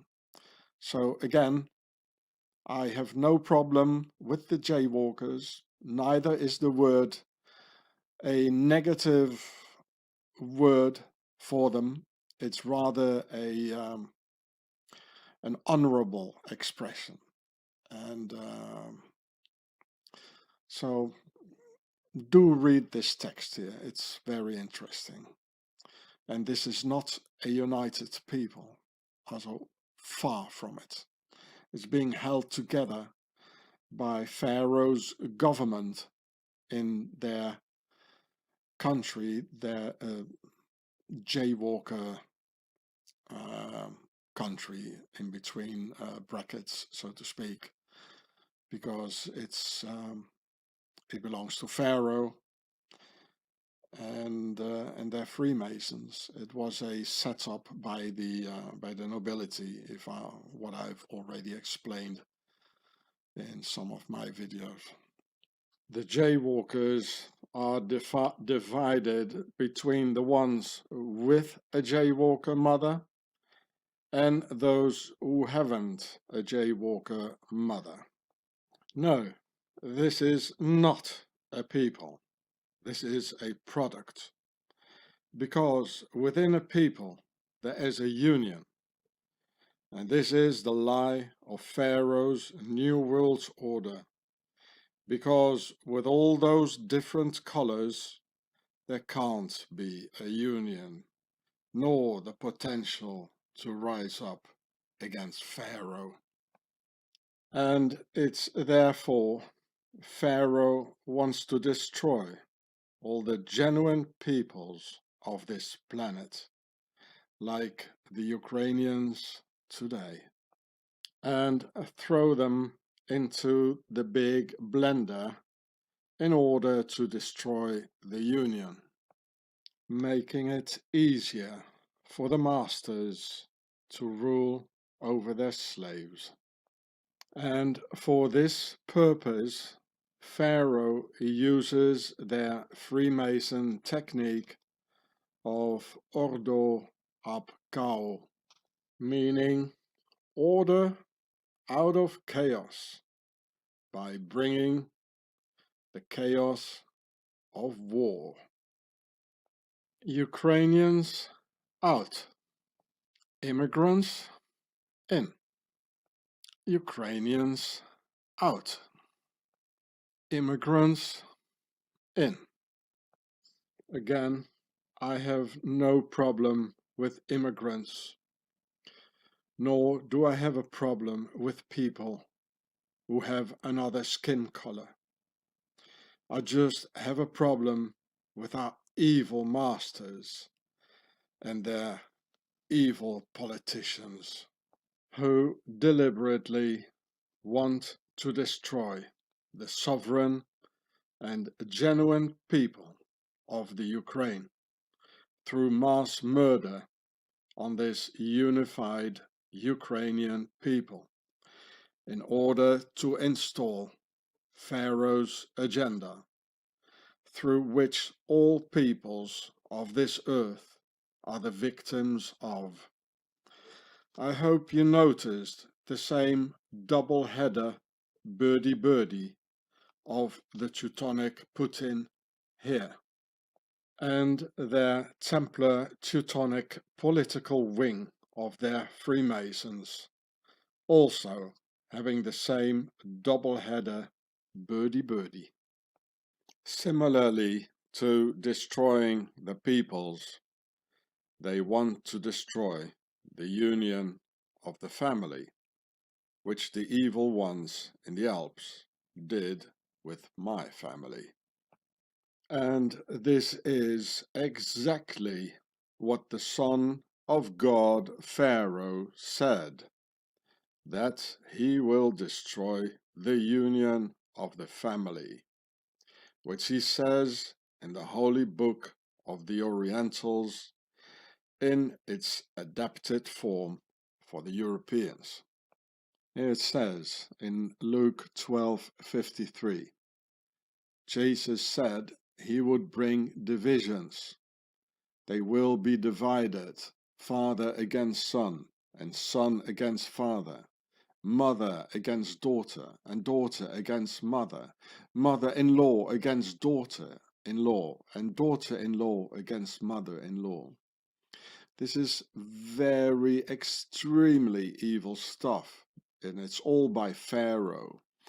And it is the same power like behind the Ukraine war and what we see going on now. They want to divide everything, divide and rule. And it's all from Pharaoh. It's all evil, extremely evil. And here's some more of this evil stuff through which the strategy through which these pharaohs rule over the whole world, divide and rule. And if you want to destroy a people, like what's happening in the Ukraine and what happened to the Europeans actually after World War II, you have to start destroying the family,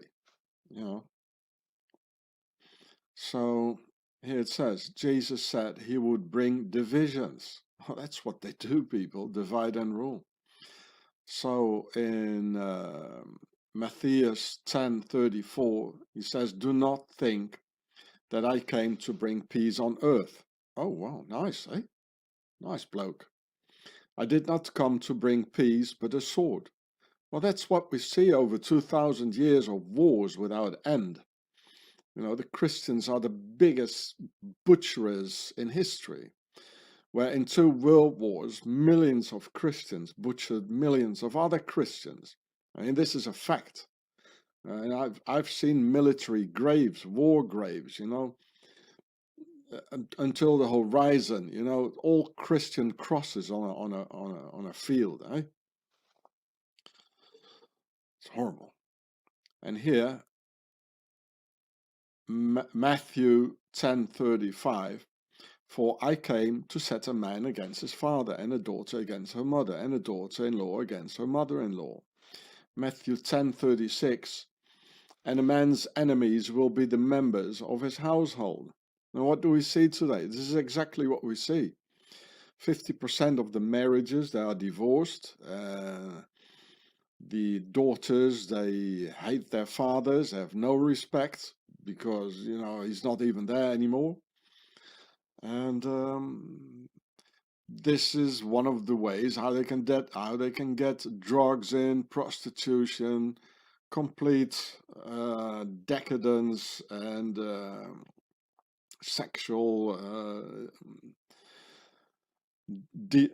deviances, and so forth. You know, it's a creepy setup by these pharaohs.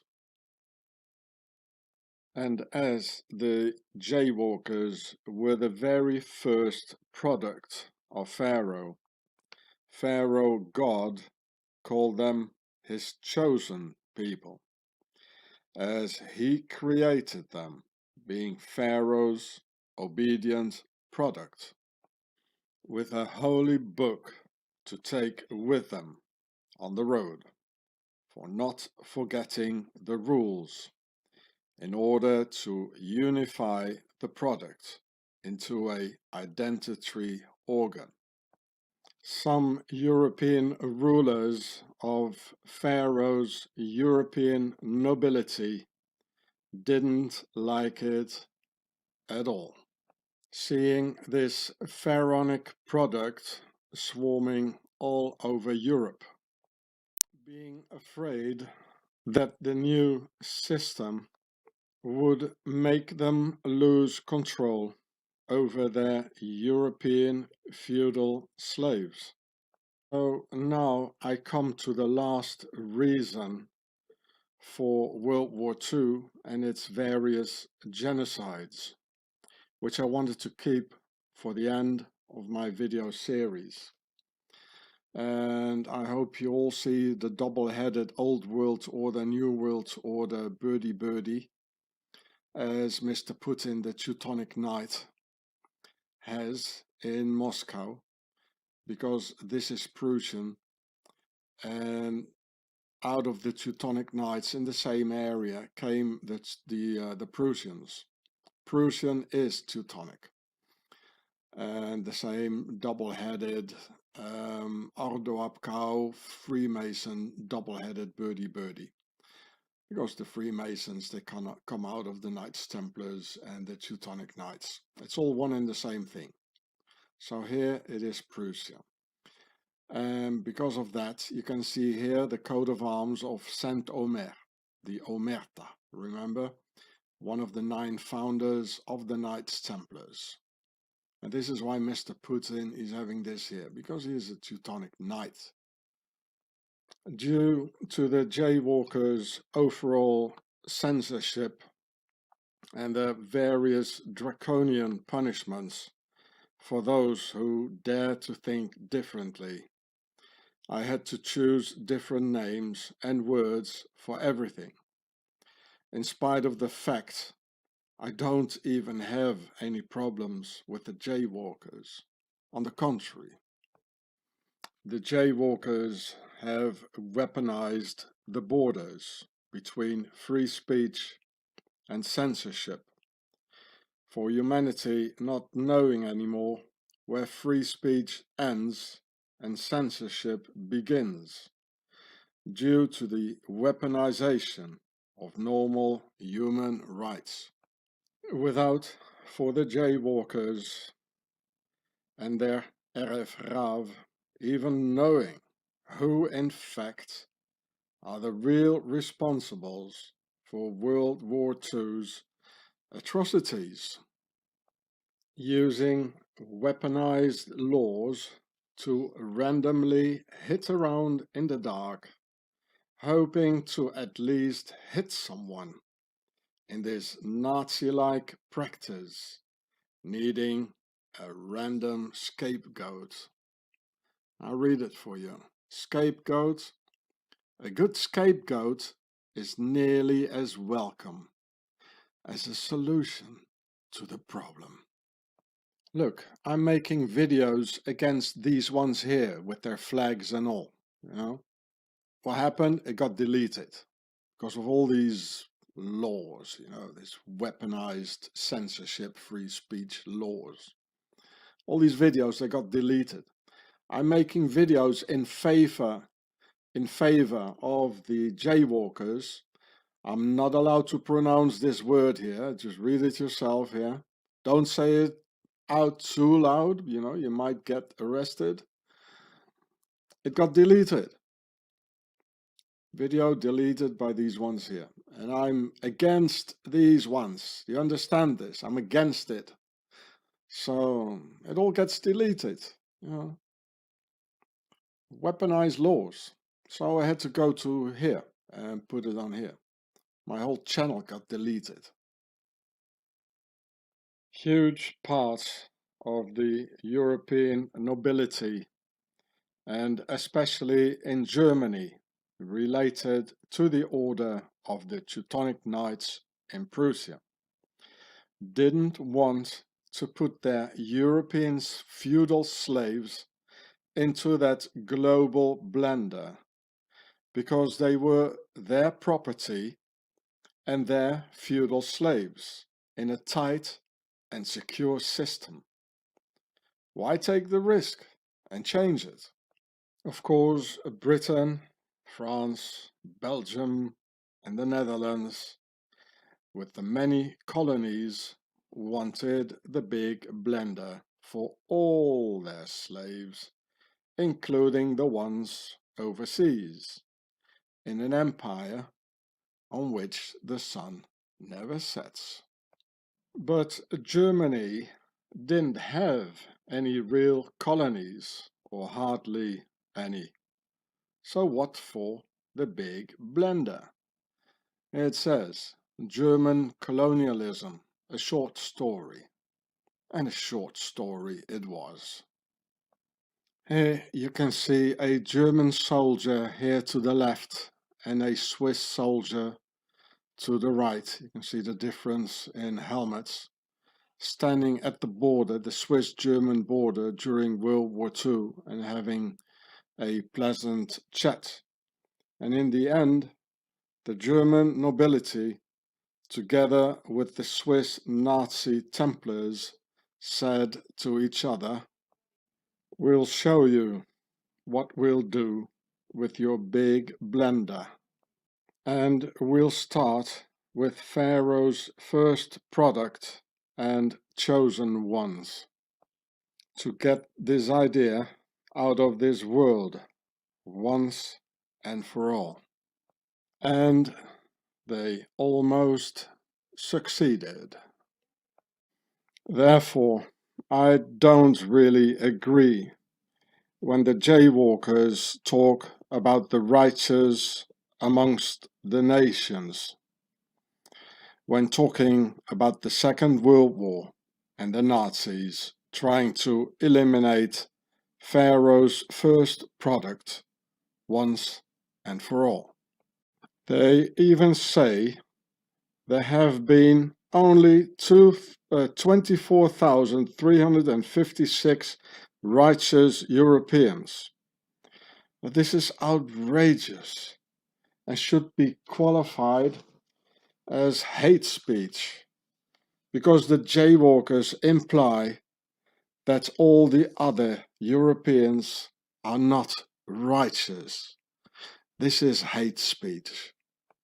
First of all, because the whole idea of the genocide on the jaywalkers derives out of a part of the nobility and their octagon Swiss Nazi Templars, and not out of the simple European peoples, not even the German people, who didn't even know what was going on in the Nazi camps, as you didn't want to risk your neck approaching the camps too near.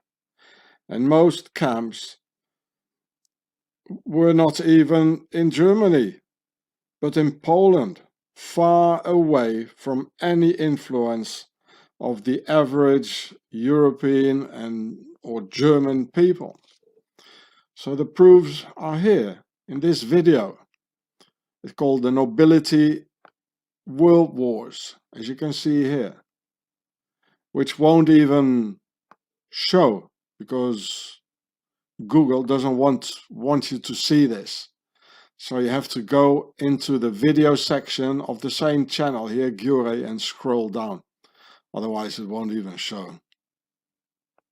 And the rest of the proofs, amongst other, are in this series, The Swiss Beast, Home of the Devil. Here's part 1, The New World Order Nazi Templars from Switzerland, on the same channel. So it's the same thing. You go into the video section and you have to scroll down all the way down until you find it, because our masters don't want you to see this video, you know. And it is in 5 parts. It will take you 18 hours. And we must be able to talk about this because, you know, I don't want this to happen again, you know, all these genocides. And we haven't dug far enough into it, you know, who's really behind it. And these videos show who's really behind it. And I tell you, it's not the European peoples, it's not even the Germans. It's Pharaoh. So, with the expression righteous among the nations, the jaywalkers imply that the only good Europeans were the ones who risked their necks, their own necks, for saving some jaywalkers, and that the rest of the Europeans are not righteous at all. This is a horrendous, very discriminating and nearly racist thing to say. And if you realize what is finally being literally said here, the message is really shocking and absolutely disgusting. This is hate speech and should be censored. I also lost my grandfather in 1942 because of these damn Nazis.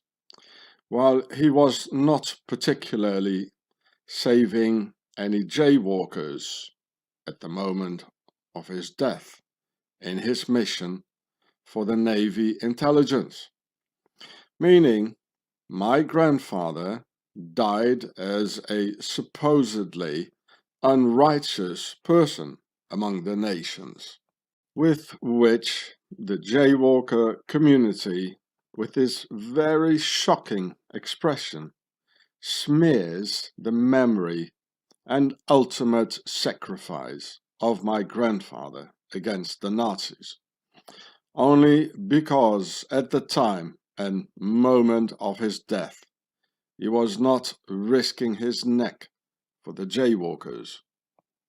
Here you can read it yourself in Wikipedia or in the Righteous Among the Nations website. So, you know, you can say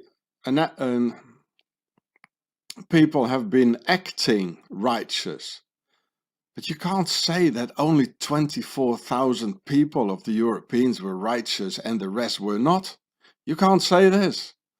You know, it's horrific. Yeah, look, and whom, you know, they're giving away like a medal or something to the righteous. Well, I can't even pronounce this.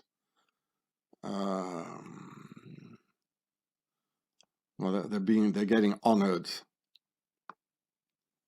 And who's getting honored? You know, look, the award. It's an award has been given without regard to the social rank. No, of course not. No, not to this. But they're giving it to the royalty as a Princess Alice of Battenberg. Oh, it looks like a bloke. Or the Queen Mother Helen of Romania, and Queen Elizabeth of Belgium. Another pharaoh. Look at that pharaonic thing on their head. And here it says, the award has been given without regard to social rank. Whom are they giving it to? To princesses and queens and kings, and it's another thing, you know, from pharaoh to pharaoh. I mean, these are the ones who organized the genocide, you know? This pharaonic bunch. And again, let me tell you one more time, you know, you can say, you know, officially that the actions of certain persons were righteous, but you can't say this, you know, that only these 24,000 they were righteous and the rest were not, you know. Even by law, this is forbidden, you know, it's hate speech. And you smear the memory of my grandfather who was killed by the Nazis, you know, you really do.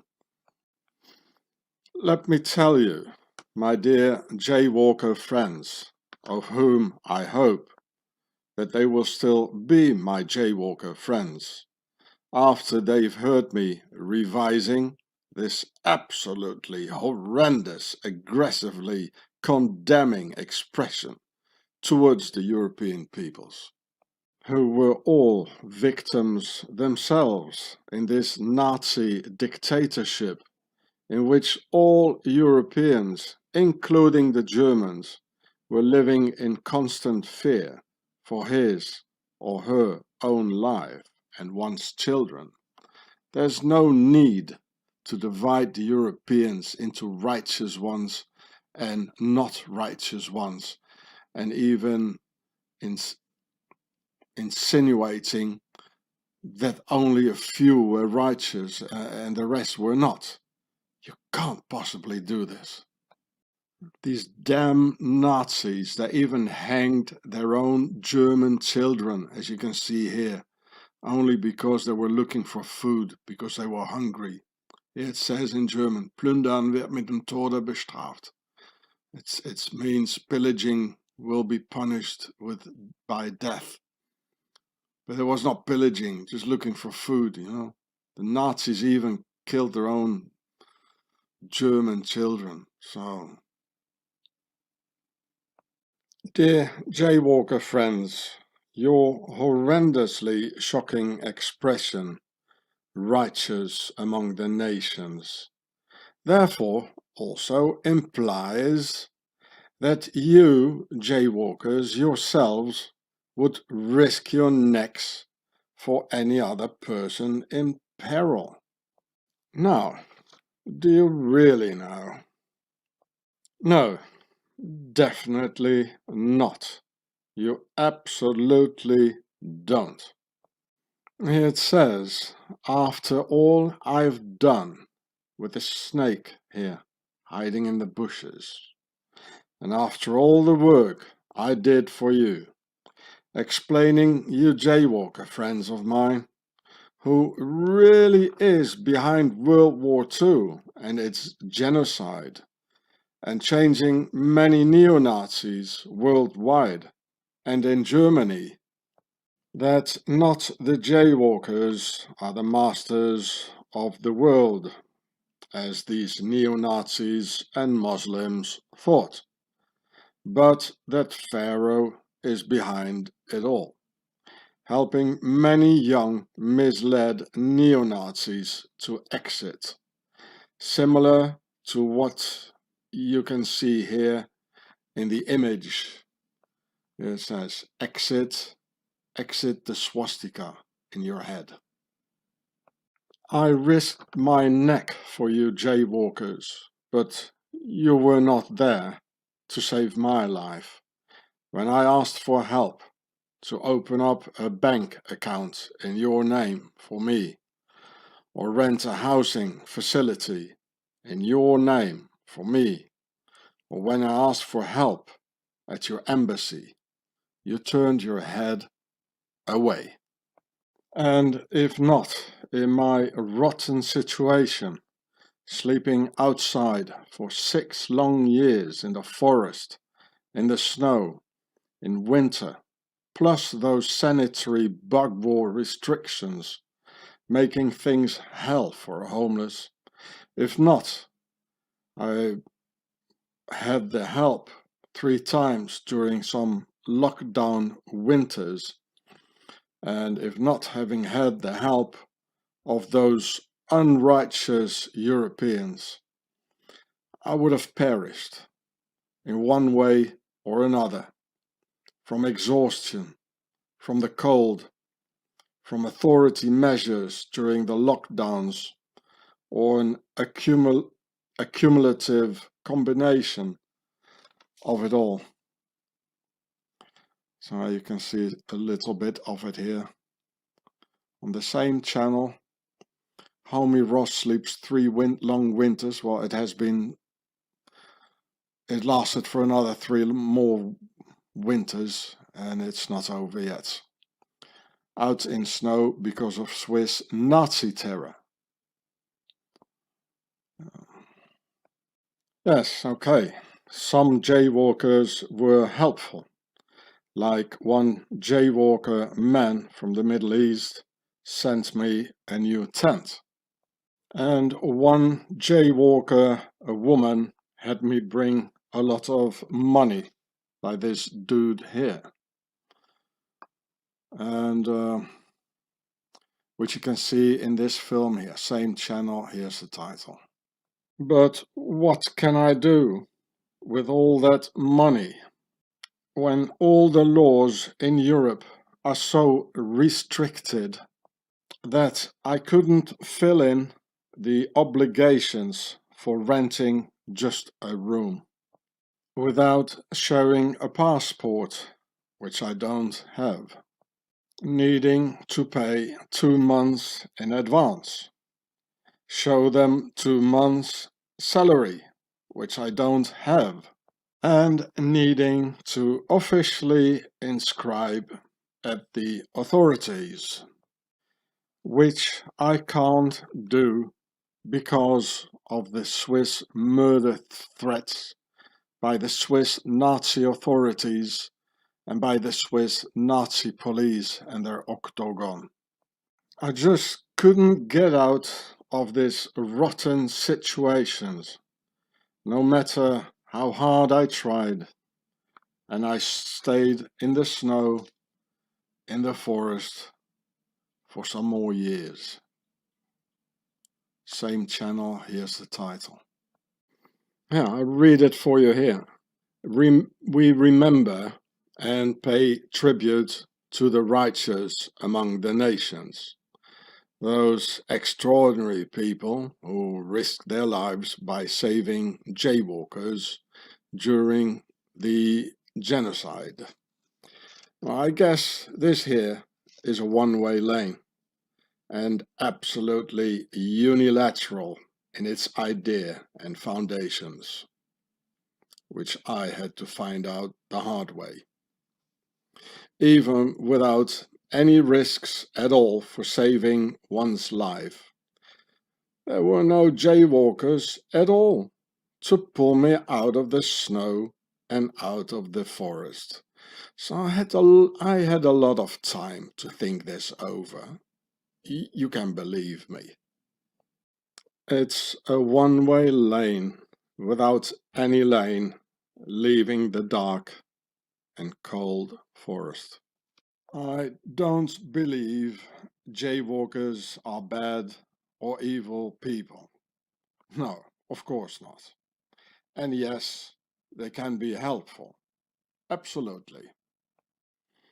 But please, don't judge the Europeans upon some very discriminatory expressions and very close to the very standards of Nazism itself.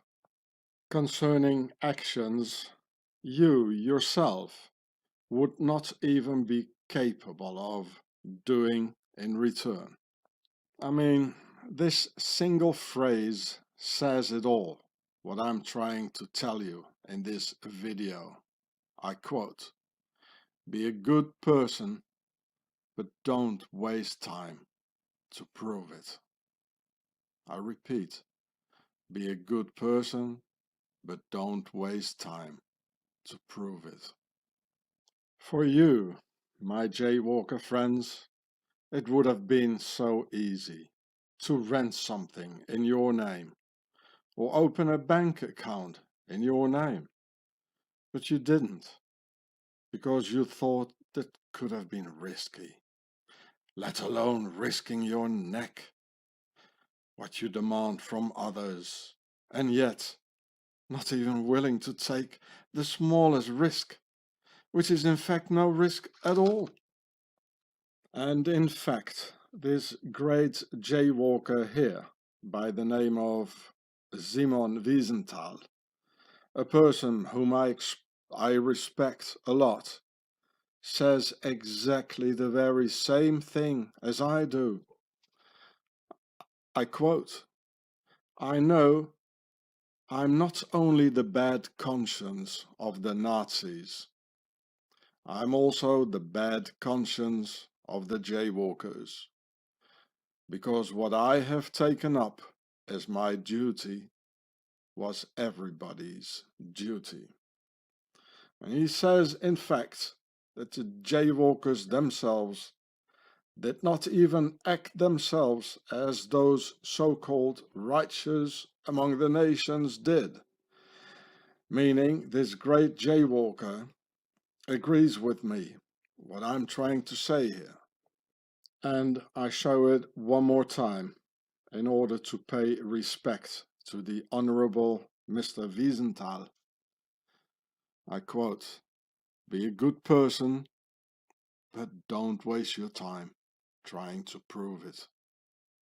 And also this famous jaywalker here, by the name of Albert Einstein, says the same as I do. And I quote here, "The world is a dangerous place to live, not because of the people who are evil, but because of the people who don't do anything about it." So he's having an excellent knowledge about himself and about his roots, because he himself did nothing against evil. On the contrary, even, as he helped developing the atom bomb. But hey, well said, Mr. Einstein. I'm sorry, I can't say it out loud due to the perfect dictatorship and its censorship. So watch the message in the picture here to understand. Allegedly, 200,000 women in Israel have no more menstrual cycles since this happened. As I've explained you 2 years ago in this video here on my other channel, when it all started, it's on Pharaoh's agenda to make us all infertile. And then they put this under it, because these ones, they know it all. You must listen to these ones, hey? Listen to Pharaoh. And this is in Geneva, Switzerland. Listen to the Swissies, hey? They know it all. On my other channel, here's the title.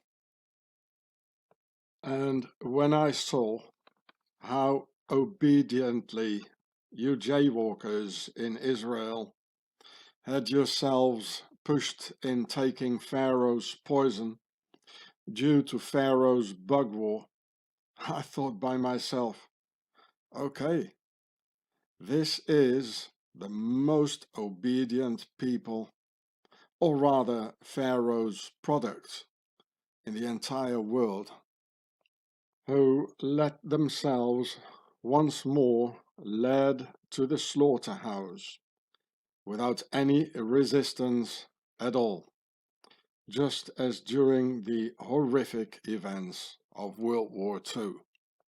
And I thought to myself, this really is God Pharaoh, his chosen people. A pharaonic product made to obey and serve Pharaoh. I'm not angry with you jaywalkers, but I'm utterly disappointed.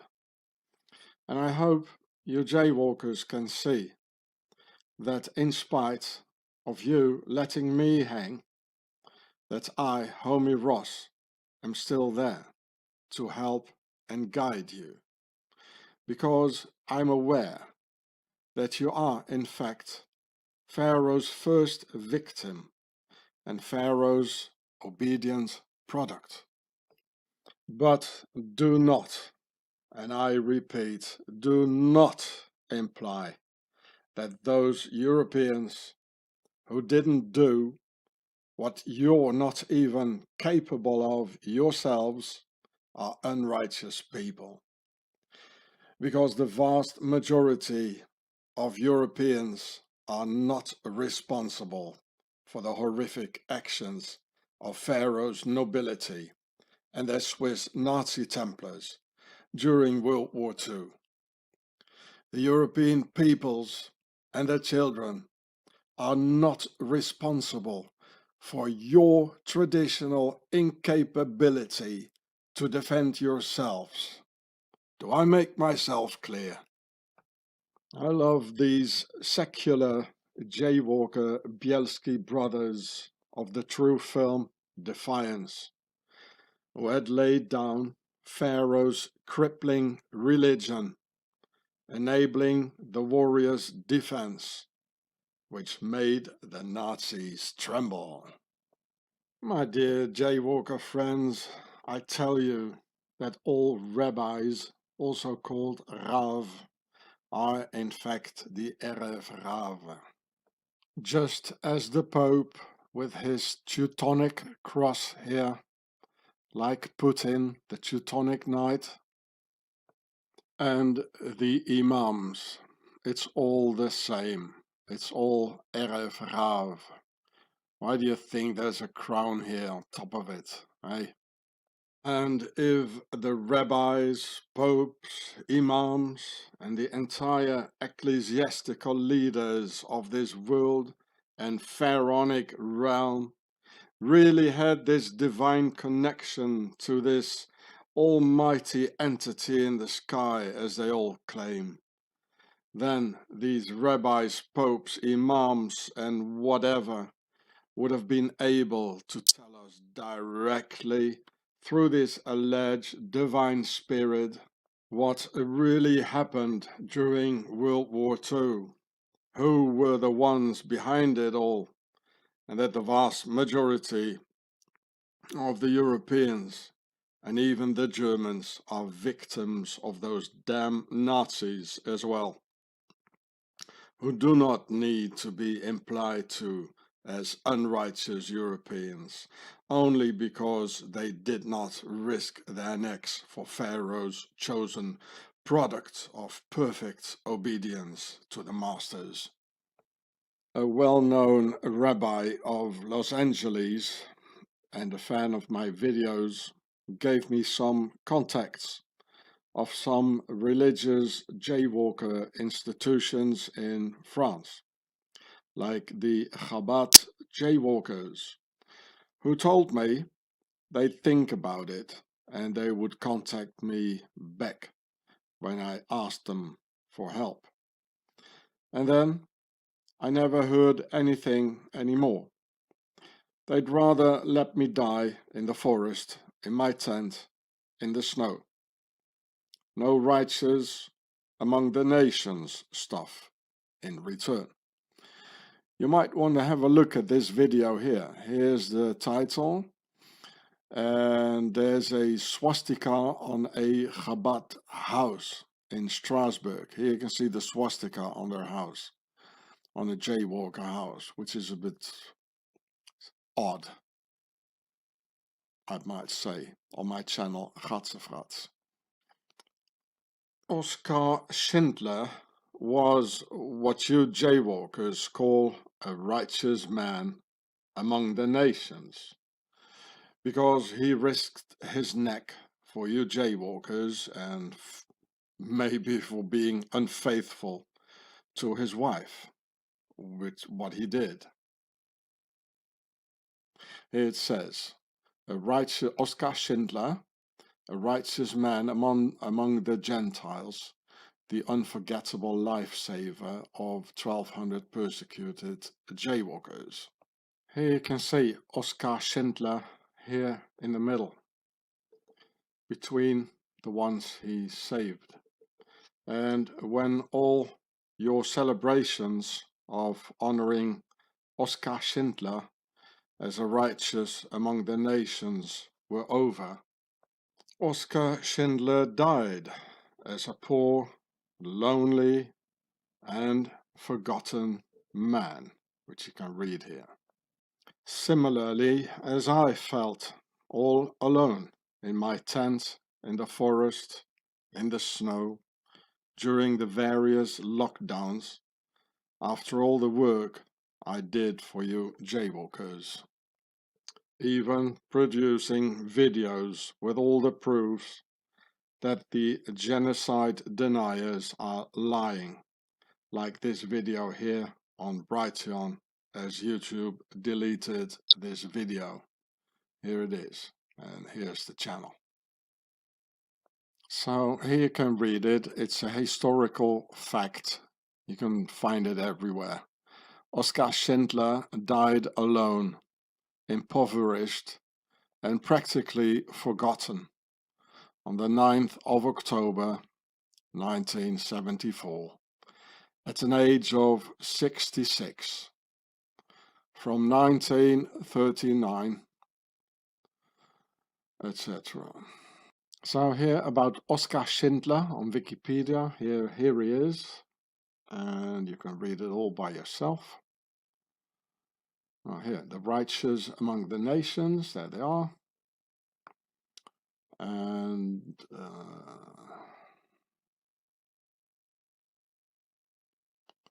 wow, look at this here. By the end of the war, Schindler had spent his entire fortune on bribes and black market purchases of supplies for his workers. You had to pay off the Nazis, right? Virtually destitute, he moved briefly to Regensburg and later to Munich, but didn't prosper in post-war Germany. In fact, he was reduced to receiving assistance from jaywalker organizations. Food, you know, he needed food to eat. In 1948, he presented a claim for reimbursement of his wartime expenses to the American Jaywalker Joint Distribution Committee and received $15,000. He estimated his expenditures at over $1,056,000. So for over 1 million, he got back like 15,000. That's supposedly a life was worth, or 1,000 lives. So, and here, this is interesting. Here, down here, he and his wife Emily were named righteous among the nations, an award bestowed by the state of Israel on non-jaywalkers who took an active role to rescue jaywalkers during the genocide. So here, his wife Emily, she was also a righteous among the nations, and she also helped saving. So, well, let's have a look what happened to Emily, if they forgot her as well. Here, Emily Schindler, who helped her husband to save more than 1,000 jaywalkers. Schindler's widow left to die in bitterness and poverty in Argentina. So this is a fact, you can read it everywhere. Wikipedia, it's everywhere. So both of them, they died alone, forgotten, and oh. Look, this one here, Abdul Hussein Sardari, that's the word Sar for king, interesting. He was an Iranian diplomat in 1940, and they call him the Muslim Oskar Schindler, and he saved the lives of thousands of Iranian jaywalkers in wartime Paris. Let's have a look how he died. You can, well, you can read the whole story if you want. Oh, look at that, there we are.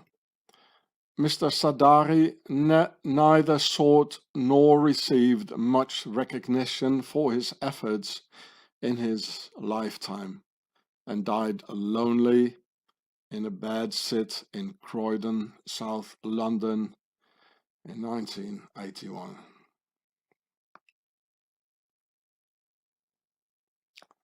Wow, very honoring. The Jaywalker statement about the righteous among the nations is horrendous and discriminatory, and should be forbidden for hate speech and appeal for discrimination of peoples under false assumptions. It's a typical Nazi expression, like you are good and you are not good. Is it the fault of the Europeans that this obedient, chosen product of Pharaoh were obedient to the Swiss Nazi Templars? No, it's not.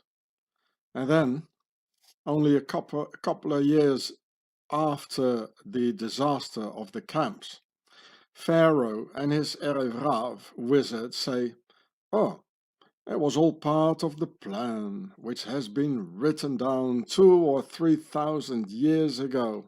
Isn't it beautiful? Hallelujah. Is that the fault of the Europeans?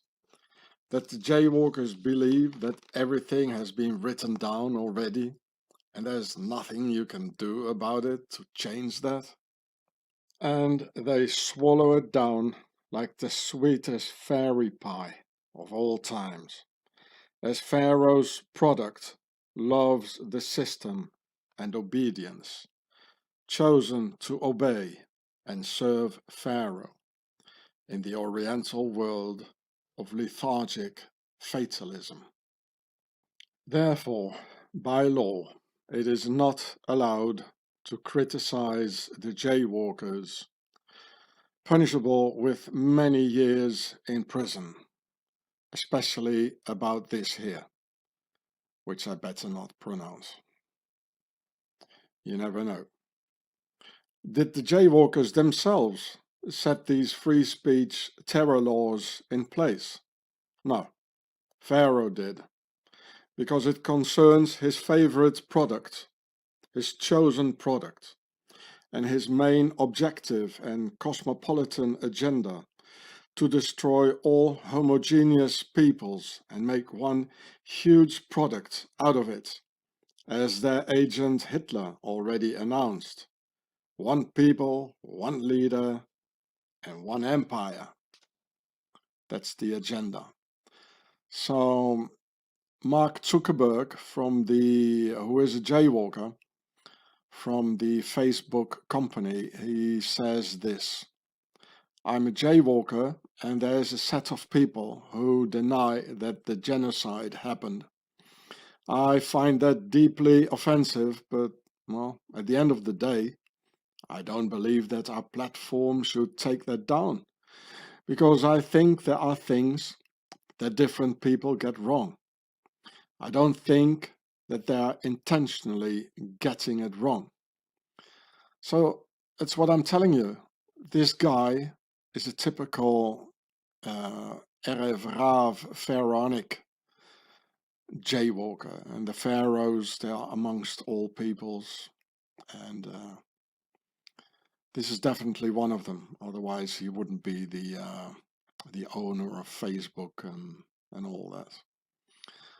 And you know, and that the pharaohs, they want to set people up against each other, just as these laws about this here and this have been set in place by Pharaoh, so Pharaoh can set peoples up against each other, and hatred is growing again against the jaywalkers because of these laws, because people don't like it when their liberty and freedom of speech is getting raped. And Hitler betrayed everyone, both the Germans and the jaywalkers, because in the end it's only about one thing: total control for Pharaoh, ruling over a dumb slave race. So this here is what Mark Zuckerberg says: genocide deniers deserve a voice. Here it says, because Pharaoh understands that these laws are counterproductive and making people hate the chosen ones again. Personally, I like the cosmopolitan lifestyle, meeting many different cultures in one place and try to be friends with everyone. But I don't like the evil idea behind an idea covered in blood, deception, endless wars due to Pharaoh's endless lies. By the way, when the Bible talks about the divided kingdom, it actually refers to Upper Egypt and Lower Egypt. The per-head White House of Upper Egypt and the per-tasser Red House of Lower Egypt. I have nothing against jaywalkers. They are who they are and have a good sense of humor and all that. I have nothing against Americans, nor against Russians either. And among the best and most loyal visitors of my videos are a majority of some very good Americans. I have no problems with immigrants, nor with people from other races. And I even made videos to help them. Here, I'll read it out loud for you. I'm never smoking weed with immigrants again. I asked for papers, and they all ran.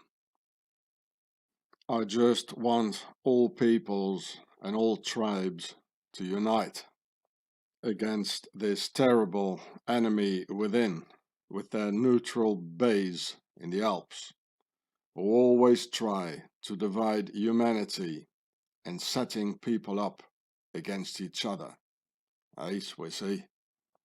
My dear friends, the truth can be a hard and bitter pill to swallow, and especially in this film.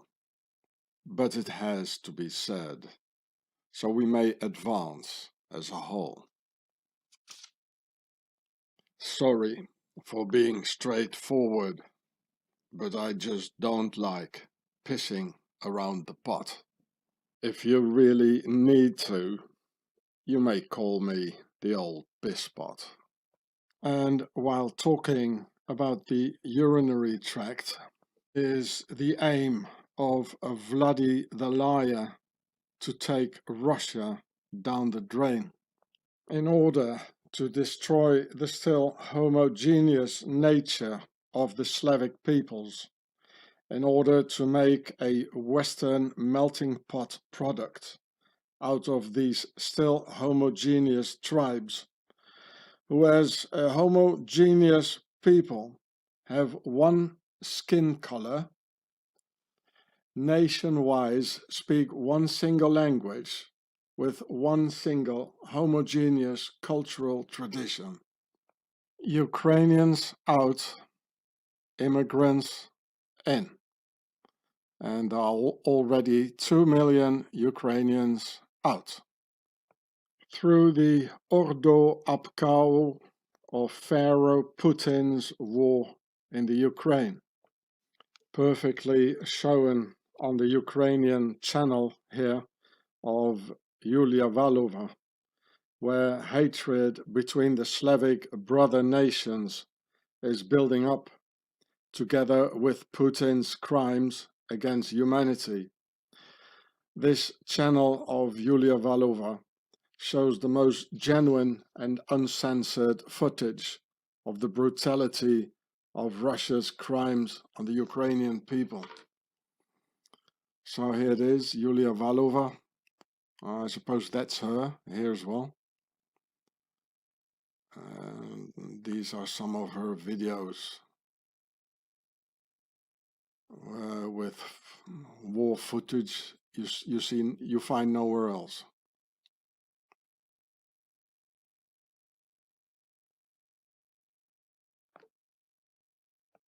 And again, it's all related to this. This is the agenda in order to break the backbone of a homogeneous people.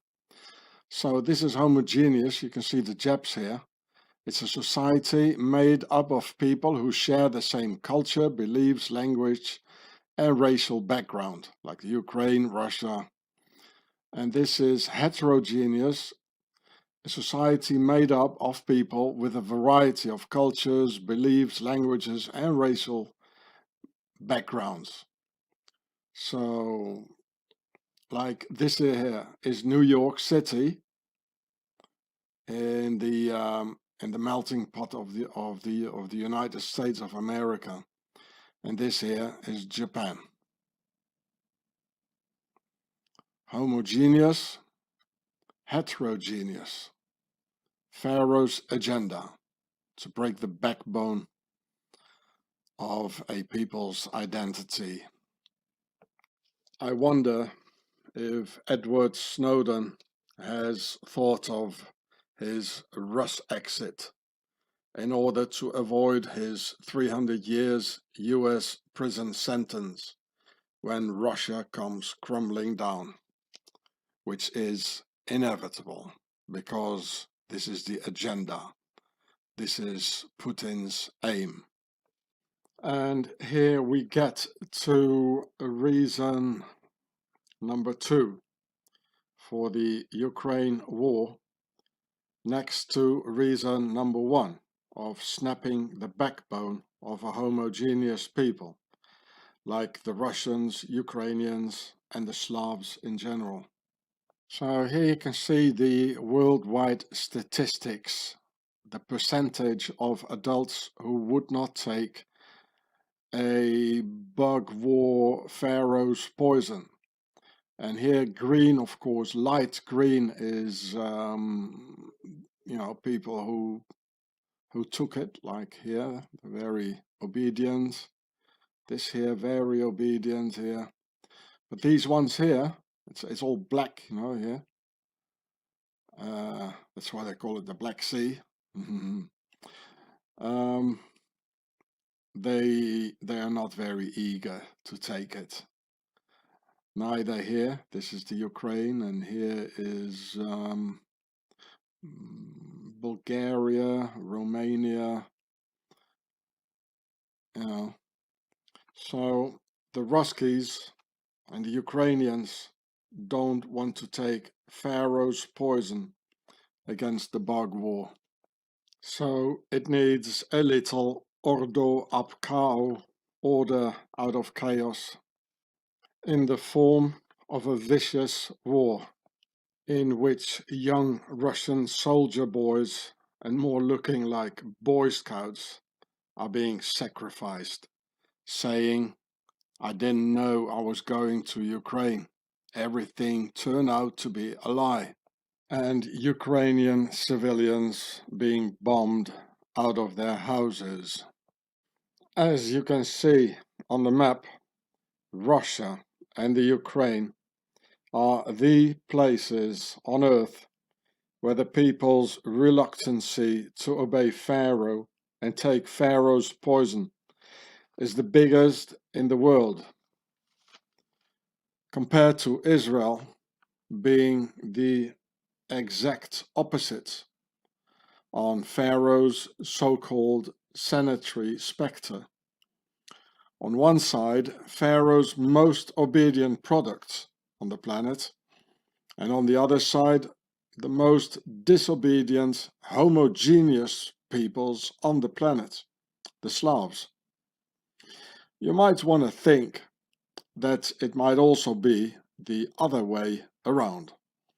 That what you see here on the map and the reluctancy to take Pharaoh's poison is the number one reason, and the creation of a product out of a homogeneous people, number two. But then again, as I've been explaining you, that the resistance of a homogeneous people is far greater than that of a mixed product. So, in fact, reason number one and reason number two are one and the same thing in its essence, of which we can see the proof here in this map. That a homogeneous people has more stamina, more character, and more backbone to resist the enemy within and his various poisons and bio attacks. Of course, the Ukrainians are even far more homogeneous than the Russians, as the Russians have millions of so-called ethnic Russians, being Muslims, Asians, and whatever, inside the Russian Federation. But Russia is, of course, still not as heterogeneous as the Western melting pot product. And this is something that Pharaoh doesn't like, these homogeneous peoples, and needs to be destroyed by the masters for the obvious reasons. And what you can see here on the map, so where it's brown, they're all Ukrainians. So it's very homogeneous, except for a few Russians here, a few Bulgarians here, a few Hungarians here, very little, a few Moldovans here, and a few Romanians here, or the other way around, it's both light green, a few Russians here, it's very, very little. I mean, Russia wants to take all of this only because of this little dot here and this little dot here. Yeah. So it's very homogeneous. It's one people. And because of what you see here on this map is the reason that the Ukrainians have such a fighting spirit, which is inspiring the whole world, and that they have such a union, because they are homogeneous. And this is what Pharaoh wants to destroy. Here you can see a religious map of Russia. Here it says, and Christianity, the Orthodox, everywhere where it's yellow. It's about 90% of the country is Orthodox Christian. The black here, the black triangle, is Protestants, a little bit here. Probably on the side of the Ukraine, yeah. And then there's a whole lot of other things here, Buddhism, Islam, and Judaism, all these little dots here. And there is green. They have tribal cults, like old Slavic cults, apparently, and of course the Mongols and the shamans and all this. So of these 90% Christians are like 41% who are really active in their religion. They are really active Christians, and of which, and plus 4% who are from another religious affiliation, and 1.4% of another form of orthodoxy. And so it's about almost 50% who are really active Christians in Russia, whereas all these yellow, they are Christians on paper. So 90% of the Russians are Christians. So we can see here again a bloody war unfolding in the Ukraine by those murderous Christians, just as they did in 2 world wars. I have nothing against Christians, but I'm just accumulating the historical facts that in 2 world wars, millions of Christians butchered millions of other Christians. And these are Christian crosses on this World War II military cemetery, meaning there's a Christian buried underneath and butchered by another Christian, as it is happening once again in the Ukraine, where Christians are butchering other Christians, and no Christians standing up against this Christian butcher ritual.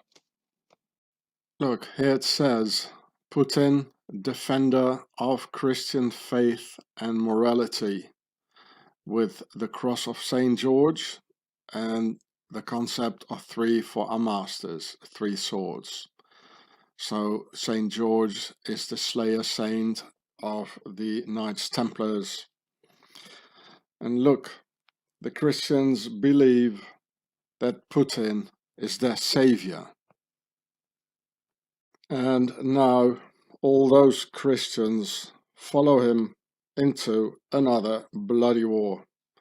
I quote here, Russia became the leader of the global Christian right. Christians love to see their cross on their warlord's head, and it makes them ecstatic. But I hope they see the octagon too, here at the back of the Russian Pope. Russia is huge, with so much empty land, so it's weird waging another war, grabbing land from the neighboring state, the Ukraine, and saying the land belongs to Russia. It's a bit greedy, isn't it?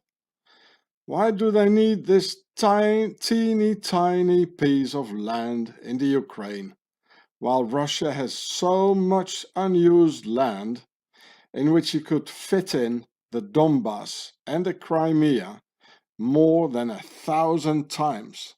And I'm not exaggerating, more than 1,000 times easily. So why do they need this? So there must be another reason for waging this war in the Ukraine, other than what they say. Well, I give you the real reasons in this video here. So these statistics about this here, I can't pronounce it for you because of the total dictatorship and the total censorship we're in. They are from last year, December 2021, so they're quite new. Here's the Portugal 88%, Belgium 75%, France 70%, Germany 68%, UK 68%, and here it's going down, you know, getting in the Balkans and the Slavic countries. Croatia 48%, Romania 39%, Russia 39%, Ukraine 27%, Bulgaria 26%. So Pharaoh doesn't like this at all. And if you look at the bug war poison being administered here in these statistics, in the neighboring countries of Russia, like Bulgaria and Romania, and how low the percentage of actual clients is, it is clear that Pharaoh's elite will drag all neighboring countries, including Poland, Latvia, Lithuania, Estonia, Moldavia, and Belarus, into Putler's war and knock him around with some Ordo up KO to enable Pharaoh's infertilizing poison and massive immigration from Africa and Arabia as in the Western world. So here it says Vladolf Putler with his Ordo up cow. And again, I have no problems with immigrants. I'm an immigrant myself. I just have a problem with Pharaoh's agenda, killing millions and killing children by this monster, this Vladolf Putler. This is what I have a problem with, the agenda of Pharaoh. Just as I've shown you the Swiss Huber lookalikes bloodline of US President Herbert Hoover on the left-hand side and FBI Director J. Edgar Hoover on the right-hand side, and being very brachycephalic, as I explain in these videos here on my channel Homeland Security, entitled The Nazi Templars. And in this video here about the dolichocephalic index, this is European long heads, and the brachycephalic index, this is the round heads, only to be found in Swaziland. So this is like Putin, President Herbert Hoover, FBI Director J. Edgar Hoover, by the name of Swiss Huber, in the video The Huns from the Alps on Homeland Security. It's a 10-year-old video, I just recently re-uploaded. And here you can see a Putin clone in Swaziland who came and aggressed me in 2013. Go and watch this video. Here's the title: Swiss Nazis ring at the door, hit, aggress and threaten the immigrant Jean Ross on October the 10th, 2013 on channel Gatsefrats. And here I wrote some more about it. Well, you can read it yourself. There you go.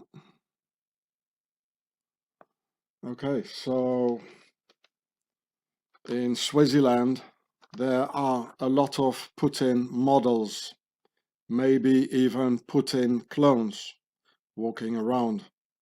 As you can see in this video here from 2013, almost 10 years ago, this Swiss Putin clone and his Swiss Nazi pals came ringing at the door in order to beat and physically aggress Homie Ross,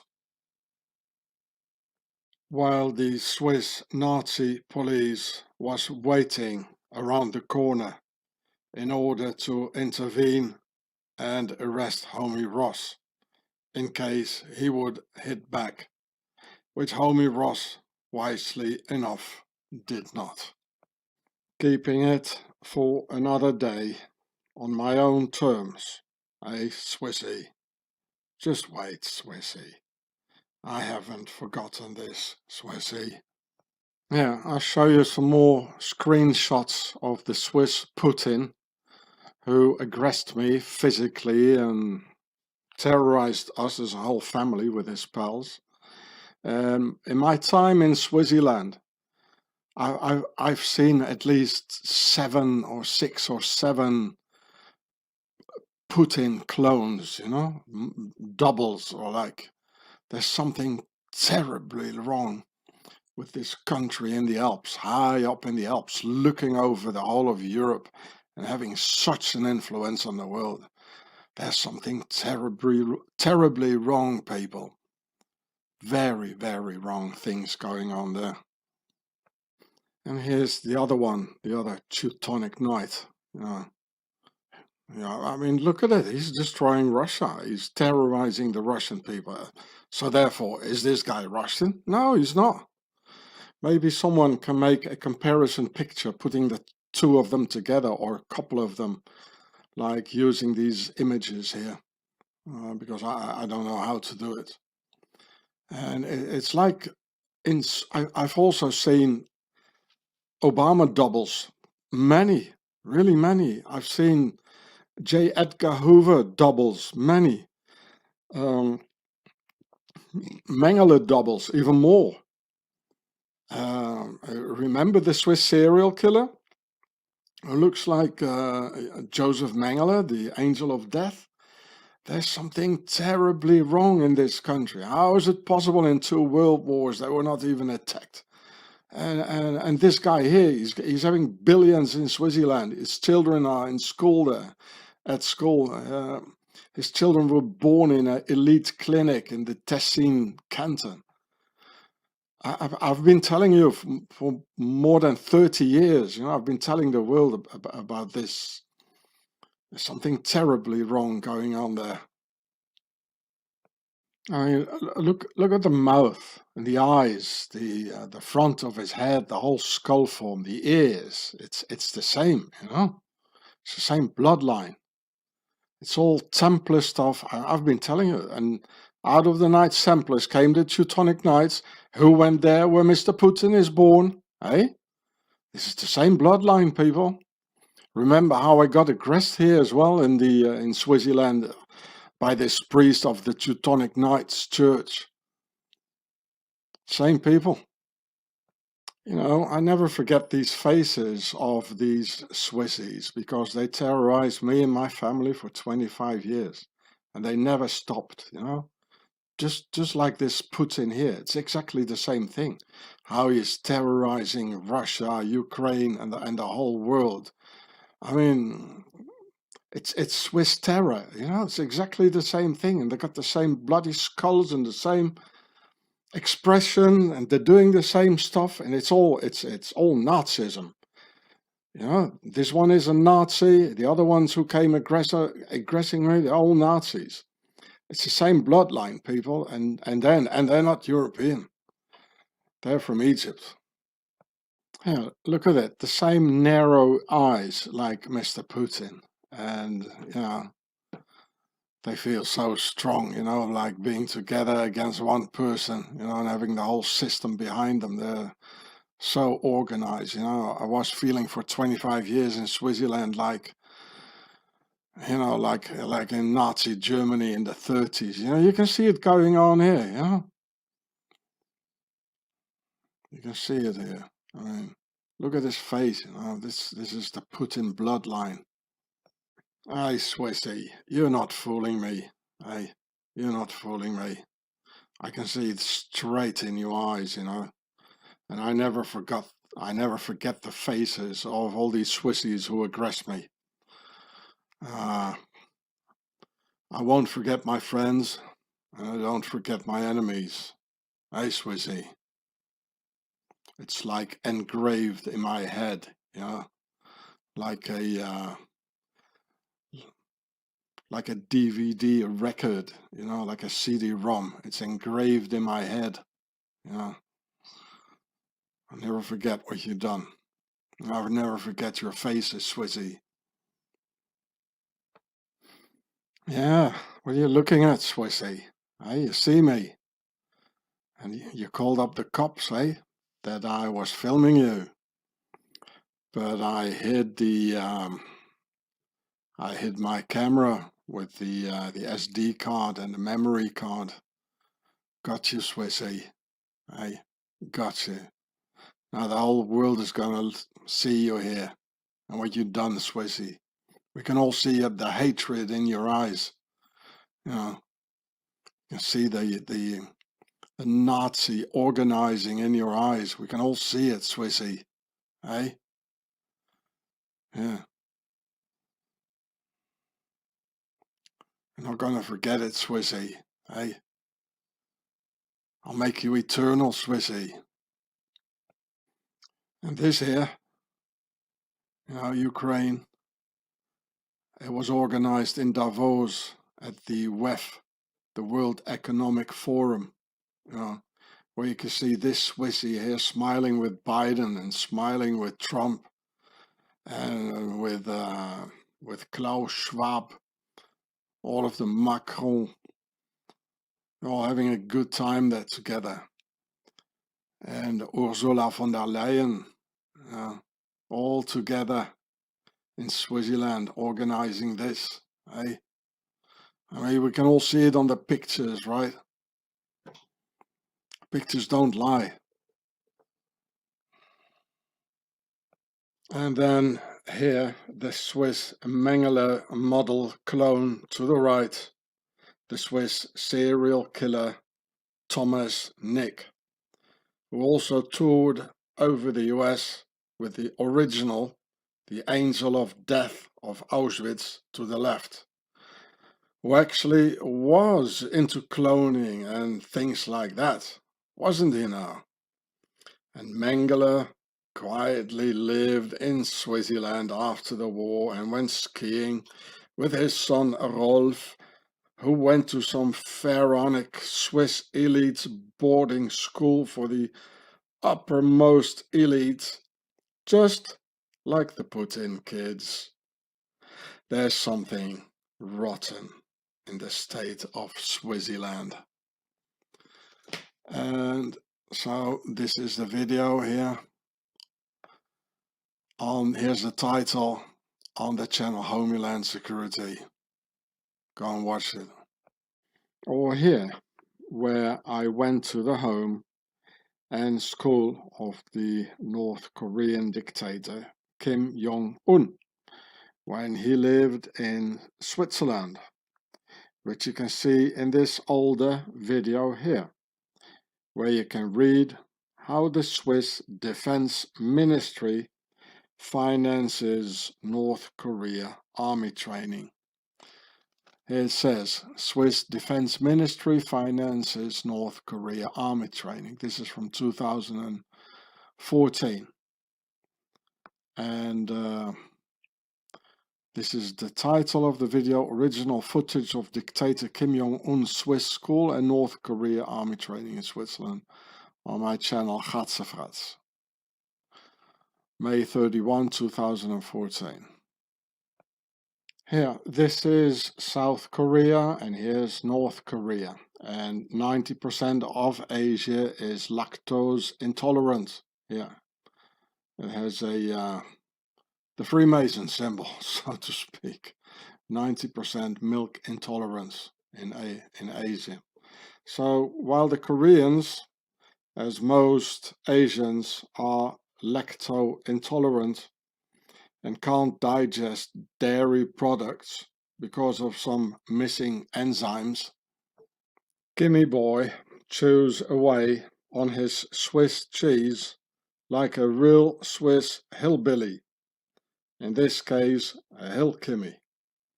Kim here is yet another of those Swiss sleeper agents on all key positions in the world, like the Teutonic Swiss Mr. Putin.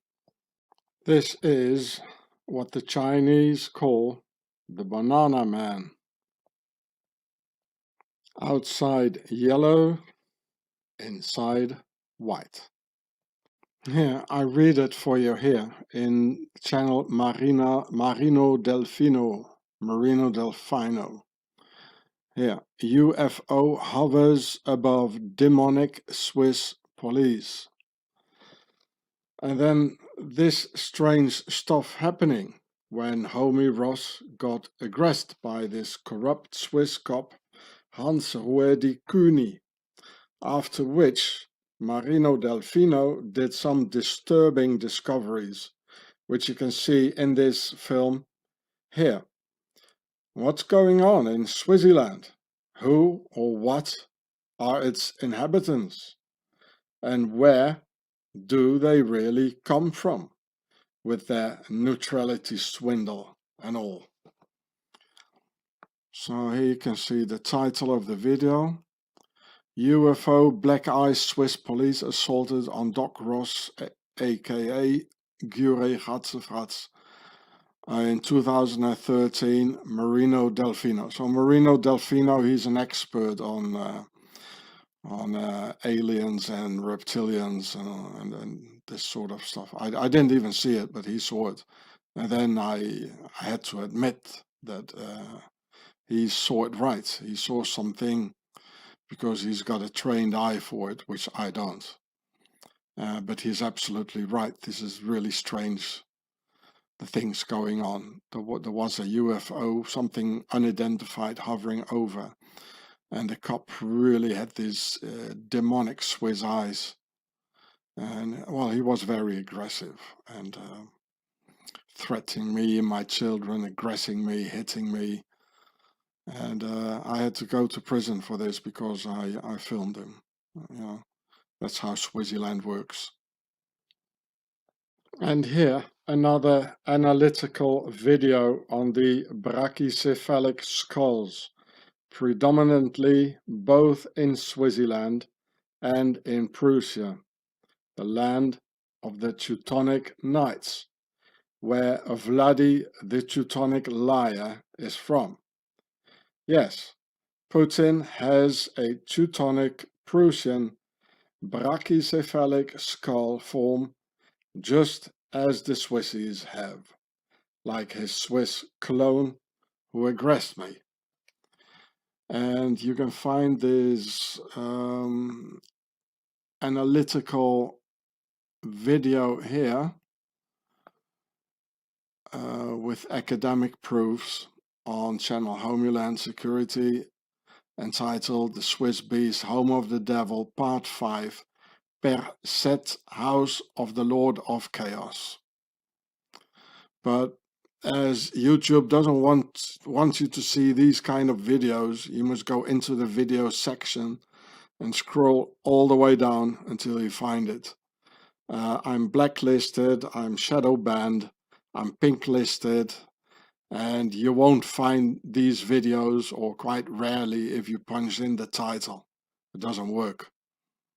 Anyway, the creatures of the Alps have developed an interesting system by occupying all key positions of a nation through infiltration instead of invasion, as Mr. Kennedy said, and then rob their host blind, transferring its entire national reserve onto a Swiss bank in their alpine safe haven. And these creatures have been doing this for ages, parasiting on the entire humanity.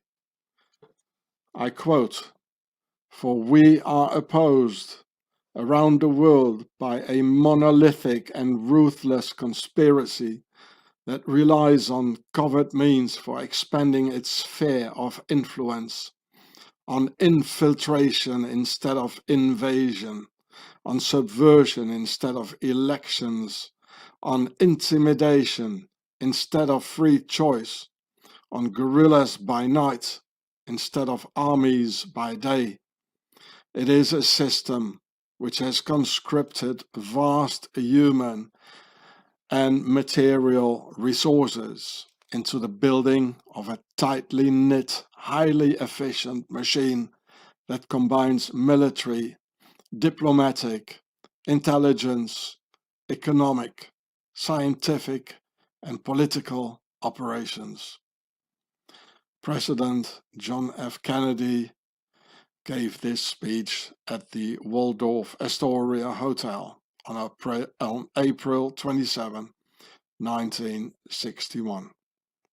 And soon after, they murdered him. Hey, Swissy.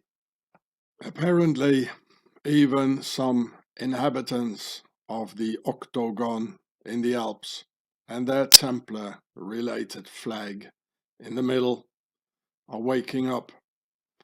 And I quote here, it's very bad English. It's like German, local German English, like this. You know, in German you say, you know, well, they say it with an S, children. One children, two childrens. and not on our name, but in our name. But it doesn't matter. It's just, to show that this is local English. But I quote, Putin's wife and children are there, not in our name. Let's make 'em leave and freeze her assets. So Octagon's Swiss sleeper agent Putin has his own pack of mercenaries after this famous Swiss mercenary model called the Wagner Group. And Wagner is a Swiss-German name. Maybe some Ukrainian freedom fighters go visit this sinister country that has such a fatal influence on the world and on Ukraine's future. It would certainly put some genuine pressure on Putin when some Ukrainian freedom fighters would go into the Alps and interview Putin's charming little family in Switzerland and make a video about it, asking them why their husband and father is murdering Ukrainian children. I'm sure Putler would be thrilled about the idea. Some Ukrainians armed with cameras go visit the Wagner base in the Alps. Now, why would a Russian who accuses the Ukrainian people of being Nazis have a merc pack with a German name, closely related to the Nazis and the Teutonic Knights? And that's why in one of their several logos of Putin's Wagner group with a Swiss-German name, there's the black Teutonic cross inside an octagon. Here you can see several Russian private armies called the Kontraktniki in Russian, meaning the contractors. And these ones here are active in the Ukraine. So you can see this Russian private military companies. And in the Ukraine, these and these here are active now. And here, this is another one of their Wagner logos here, Wagner Group. There is a Teutonic cross here in black, which is the Templars cross in black, and it's inside a octagon. Yeah. So there's absolutely no doubt about it. It's all Putin is a Teutonic Knight. He's all based in Switzerland. Yeah, the logos don't lie. It's all Templars, Teutonic Knights, octagon. Putin's Wagner group is killing defenseless civilians and their children under the banner of the Black Templar Cross of Putin's Teutonic Knights, which you can see here. Nothing has changed. The Nazis have won the Second World War, and it's still the same ones ruling since 1,000 years and using their Swiss Templar base from 1291. Here's the ultimate proof that not the Ukrainians are the alleged Nazis, but in fact Putin and his vast Teutonic organization are.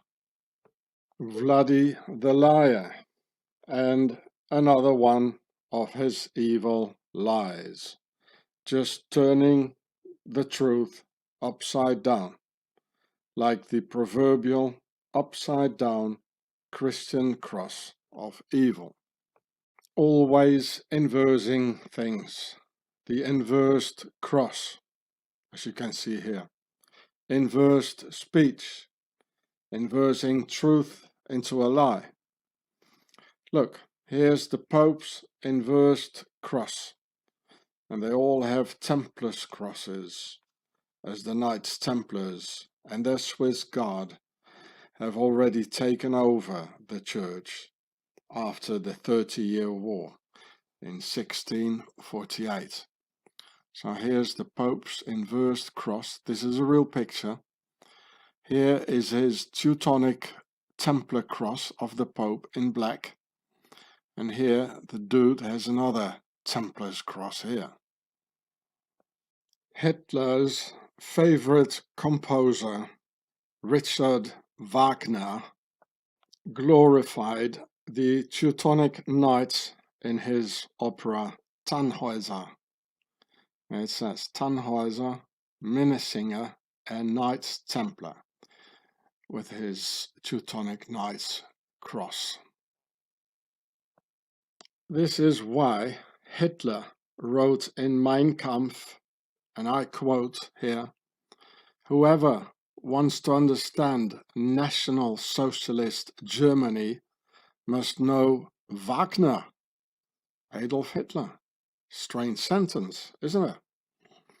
And when I infiltrated Octagon of the Teutonic Swiss Nazi Templars in the Alps, I heard Swiss industrials talk about their Putin and the money and his children he was having in Switzerland.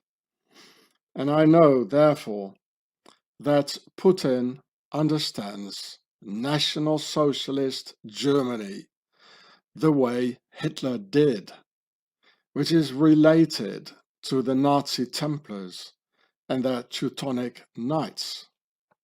Therefore, the name Wagner for Putin's personal Teutonic Knights. Putler's personal SS Schutzstaffel, the grandfather and name giver of Putin's little Nazi army by the name of Wagner, and whom you can see here to the right, and with his right hand hidden under his jacket, was a Freemason and a profound hater of jaywalkers, just as Hitler and Mr. Putin himself. Therefore, Wagner, in the picture himself, can be seen on every picture with the hidden right hand of Freemasonry. And as the Freemasons who come out of the Knights Templars, they were therefore never persecuted by the Nazis, which I've already explained you in my other videos, and I have given you all the proofs. Here it says Richard Wagner with the hidden hand of Freemasonry. So the Freemason Richard Wagner, and example of Mr. Hitler and being his big hero for Mr. Hitler, he said this here, and I quote, "It should not be presumed that these people, the jaywalkers, who are so separated from us by their religion, have any right to make our laws. But why blame the jaywalkers? It is we who lack all feeling for our own identity, all sense of honor." So you see, here's talking about the identity and the people here. He knows it, what I've been telling you about the people and the product. It is therefore Richard Wagner talks about the identity of a homogeneous people against the idea of a heterogeneous product. And that's why the jaywalkers must understand the contents of this video, whether they like it or not. If they don't, the genocides will happen again, with Mr. Putler starting with President Zelensky, the jaywalker, whom he and his Wagner organization hate very much. It says Putin's hatred of jaywalkers in the Ukraine, his hatred of Zelensky. Here's the, Hitler's man, Richard Wagner, lived 15 years in Switzerland, making it obvious where Wagner got all his funny ideas from. All roads always lead to Switzerland in the Alps, the base of Octagon of the Nazi Templars, where every crime against humanity gets organized, financed, and set in action. Here it says, the more than 15 years Richard Wagner spent in Switzerland. So here's Wikipedia about Richard Wagner. And I'll show you here. Look here, in exile in Switzerland from 1849 to 1858, more than 15 years. And it's actually here where he started to write things against the jaywalkers. Well, the whole article is interesting, but yeah. Wagner's primary published output during his first years in Zurich was a set of essays in the artwork of the future. He described the vision of opera as Gesamtkunstwerk, in which the various, means total work of art, in which the various arts such as music, song, dance, poetry, visual arts and stagecraft were unified. Jaywalkerism in Music, 1850, was the first of Wagner's writings to feature anti-jaywalker views. The first, and he made it in Switzerland. So I hope you understand now why Putin, who has his whole family and all his money in Switzerland, why he has a Wagner group who are killing and murdering and butchering Ukrainian children. Do you understand this? In here, this polemic, Wagner argued frequently using traditional anti-jaywalker abuse that the jaywalkers had no connection to the German spirit, well, and so on and so forth. It started in Switzerland, as all the, like the Duke Hartwig von... Well, anyway, it's all in my video, The Swiss Beast, Home of the Devil, and the 18-hour Pentology, The Swiss Beast, and in many more of my videos. It always leads to Switzerland, to just any crime against humanity that has been going on. It always comes out of this base in the Alps of the Octagon of the Knights Templars and their Teutonic Knights. So here, one more time, you get all the information about how Switzerland is behind all crimes against humanity throughout the centuries before, throughout history. It's on the same channel. Here's part 1, here you get part 2. It's a bit difficult to find.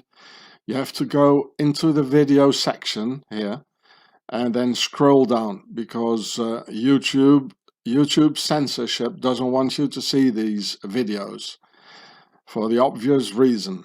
I am blacklisted, I'm pink listed, I'm shadow banned, so if you put in the title it won't pop out. It's in 5 parts. part number 5 is on my other channel, which you can find here, Homeland Security. And you have to go into the video section and scroll down until you find it. Yeah, well, I guess YouTube loves Swaziland, hey? Probably got a lot of money stashed there as well. Hey, Google. So here you can see the Wikipedia site about the PMC, private military company Wagner, named after Hitler's hero, the composer Richard Wagner, who made the Teutonic opera called Tannhäuser. And it is interesting, the Wagner group is believed to be owned by Yevgeny Prigozhin, a businessman with close links to Russian President Vladimir Putin. It has been accused of war crimes in areas where it was deployed. And if you look at the logo, it has the typical Nazi colors, red, white and black. And the whole thing is in a circle for the concept of 3, meaning the compass. You can make a circle with a compass. And here you can see 4, the crosshairs, 4 things like the concept of 4. So it does say square and compass.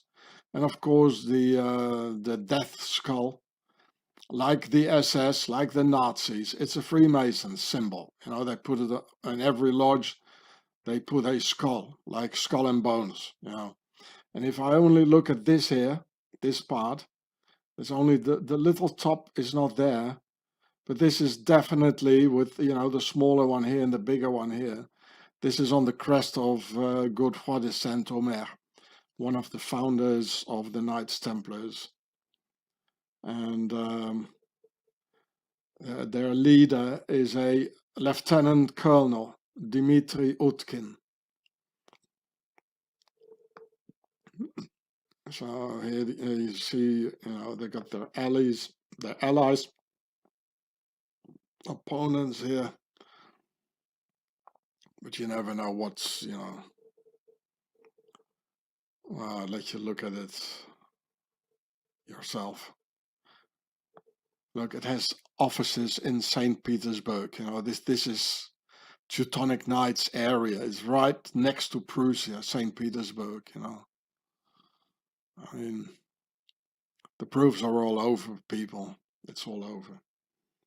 And so Wagner, like the Wagner group, he made the Teutonic opera called Tannhäuser. The Teutonic Order were also called the Third Order, like the Third Reich, das Dritte Reich. So they were also called the Third Order after the second other orders, the Hospitallers, then the Knights Templars chronologically, and then after that, finally, the Teutonic Order. And here you see the 2 blokes of the Knights Templars. So Tannhäuser was a Teutonic Knight who fought in the 6th Crusade in the year 1228. And this is the typical Teutonic Knights outfit. And these wings are, of course, the Isis wings. Within the middle, the form of the Isis horns, which represents the horns of the cow Apis, the bull in Pharaonic. So here you can see the goddess Isis with the sun disk, and here the Apis horns of the bull, like APIS, like for the Advanced Personal Information System in the US. I made a video about it. And these are the Isis wings. So it's a combination of both, because we're being ruled by a foreign power. It's all occult, and they come from Egypt. See my videos. So it's in black because the pharaohs, sometimes they used black stone. I forgot the name of it, but so there were no black pharaohs actually.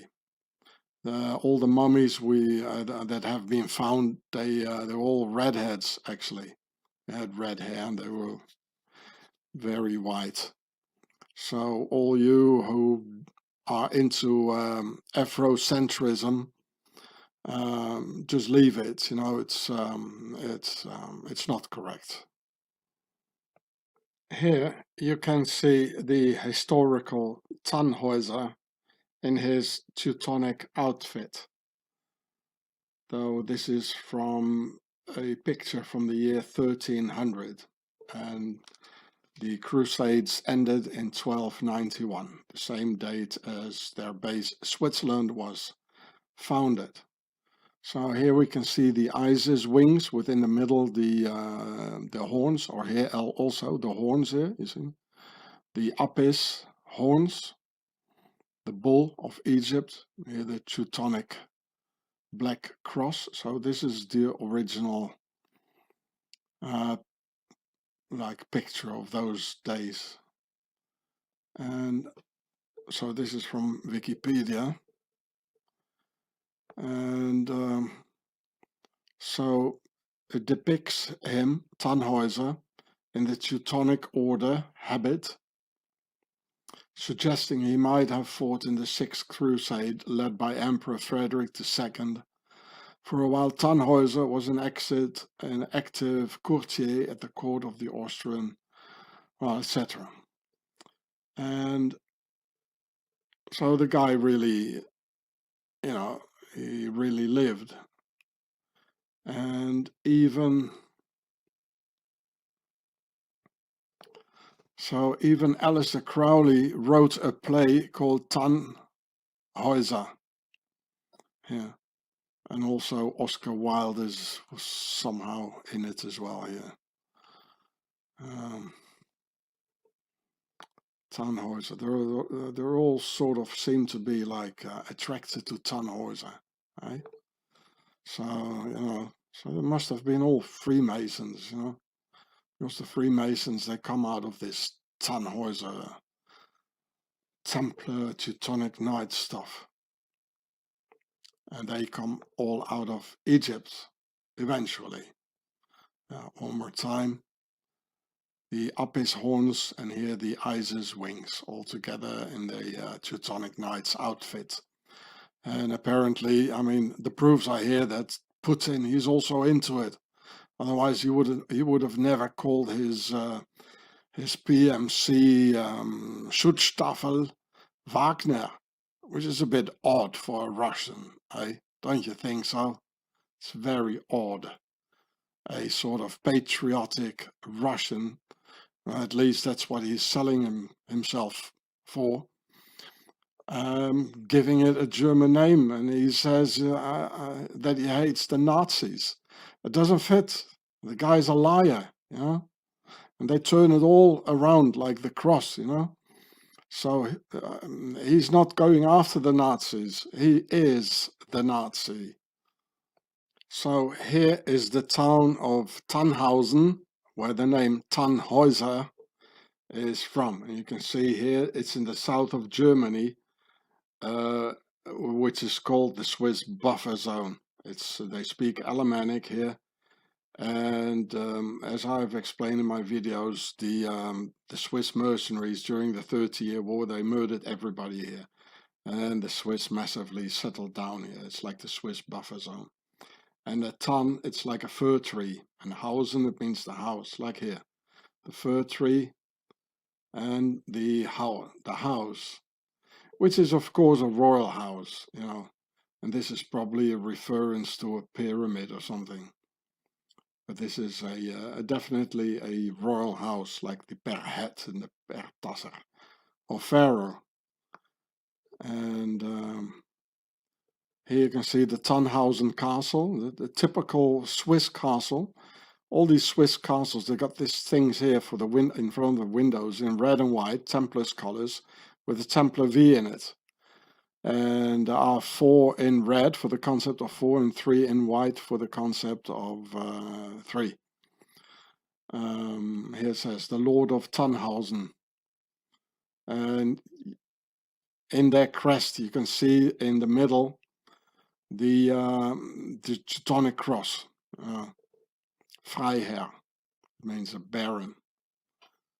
So nobility, Teutonic Knights, Tannhausen. Yeah. This is a real picture, though it looks a bit like out of a Charlie Chaplin film. I don't know.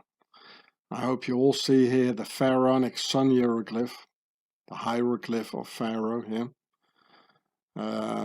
This is the hieroglyph for the sun here in the middle. And this symbol actually is the, it says square and compass.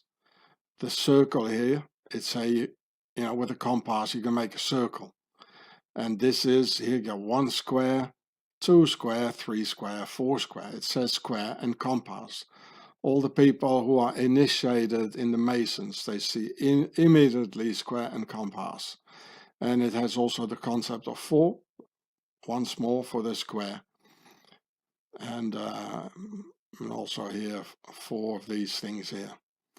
And so this is a real picture with the real dude here.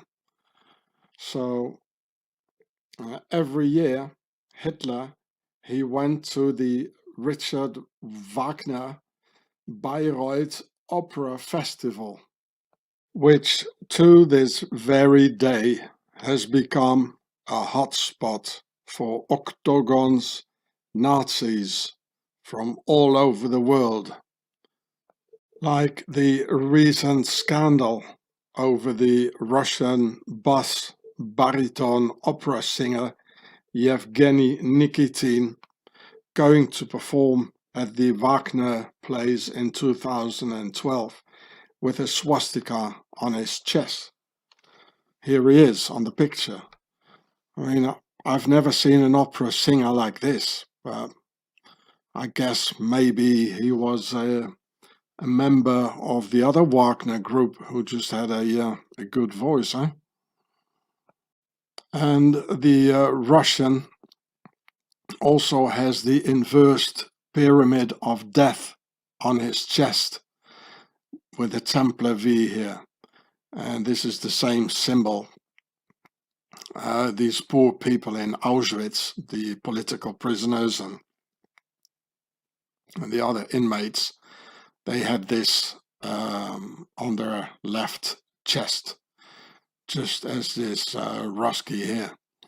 So this is definitely, it's Wagner plays, the Wagner group. He's probably a friend of Mr. Putin as well. So this guy, he's deep, deep, deep into it. And they're making a big scandal. Because the Bayreuth Wagner plays, it really is a hotspot for the elite Nazis of Octagon nowadays, and it has been ever since the 20s and the 30s, and and they know it, people. I mean, look, this is a swastika. Here's the Auschwitz triangle, the Templar V here. I mean, these are the initiated ones, eh? So here you can see him, Yevgeny Nikitin, and here you can read about his the tattoo controversy. So here, Nikitin was scheduled to sing the role in Wagner's opera, The Flying Dutchman, at the opening of the 2012 Bayreuth Festival. There it is. Which would have made him the first Russian in history to assume an opening title role there, etc. And the tattoos suggested Nazi sympathies, which the singer subsequently denied. Yeah. Well, he had the inverse triangle of Auschwitz as well on his chest, eh? Here, the main controversial tattoo in the video still images, a partly covered swastika, had been completely covered by a large 8-pointed star designed by the time of the Bayreuth withdrawal. So he he put instead an 8-pointed star, octagon, like under the logo of the Wagner group. Remember, it was one of their logos had a Templars cross on an octagon. Yeah. And he explained that the swastika never had been his intention. Yeah, okay, that you just made it was a coincidence. He made a swastika on his chest. It was a coincidence. I mean, yeah. So that's Wagner, Bayreuth. It's a hotspot for Nazis, and it always has been, and it goes on. Oh, and the swastika guy, Yevgeny Igorovich Nikitin, he was trained at the St. Petersburg Conservatory. Well, St. Petersburg is Teutonic Knights, it's Putin, it's swastikas all over, and Auschwitz, inversed pyramids and octagons, and the Wagner group, just like this Wagner play here, the Bayreuth play. So it all fits together. Right? It all converges in St. Petersburg. So here you can read in Wikipedia about the Bayreuth Festival, and here Richard Wagner. The Bayreuth Festival is a music festival held annually in Bayreuth, Germany, at which performances of operas by the 19th century German composer Richard Wagner are presented. So here you can see the house here, the Bayreuth house, and here you can see the inversed pyramid of death here at the lawn. I tell you, people, they know it, because this is the elite of the Nazis coming here. They know this stuff. Eh? I mean, you don't do this by accident, eh? And it's all, I mean, especially with the history it all has, eh? Which is still going on. So here you see about the Bayreuth under Nazi Germany. So I'll show you shortly about this. Here, Bayreuth under Nazi Germany in the 1920s, well before the rise of Nazi Party. Winifred Wagner, she was English, by the way, became a strong supporter and close personal friend of Adolf Hitler. Her correspondence with Hitler has never been released by the Wagner family. She and other festival leaders were members of Nazi chief ideologue Alfred Rosenberg Kampfbund für deutsche Kultur, which actively suppressed modernist music and works by degenerate artists. The festival maintained some artistic independence under Nazi rule.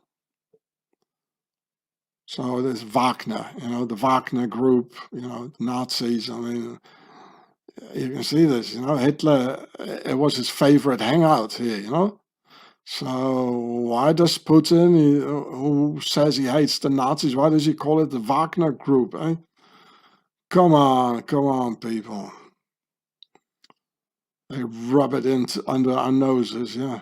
The composer, Richard Wagner, hated the jaywalkers, and his daughter-in-law, Winifred Wagner, maiden name Marjorie Williams, from England, whom you can see here, together with Adolf Hitler.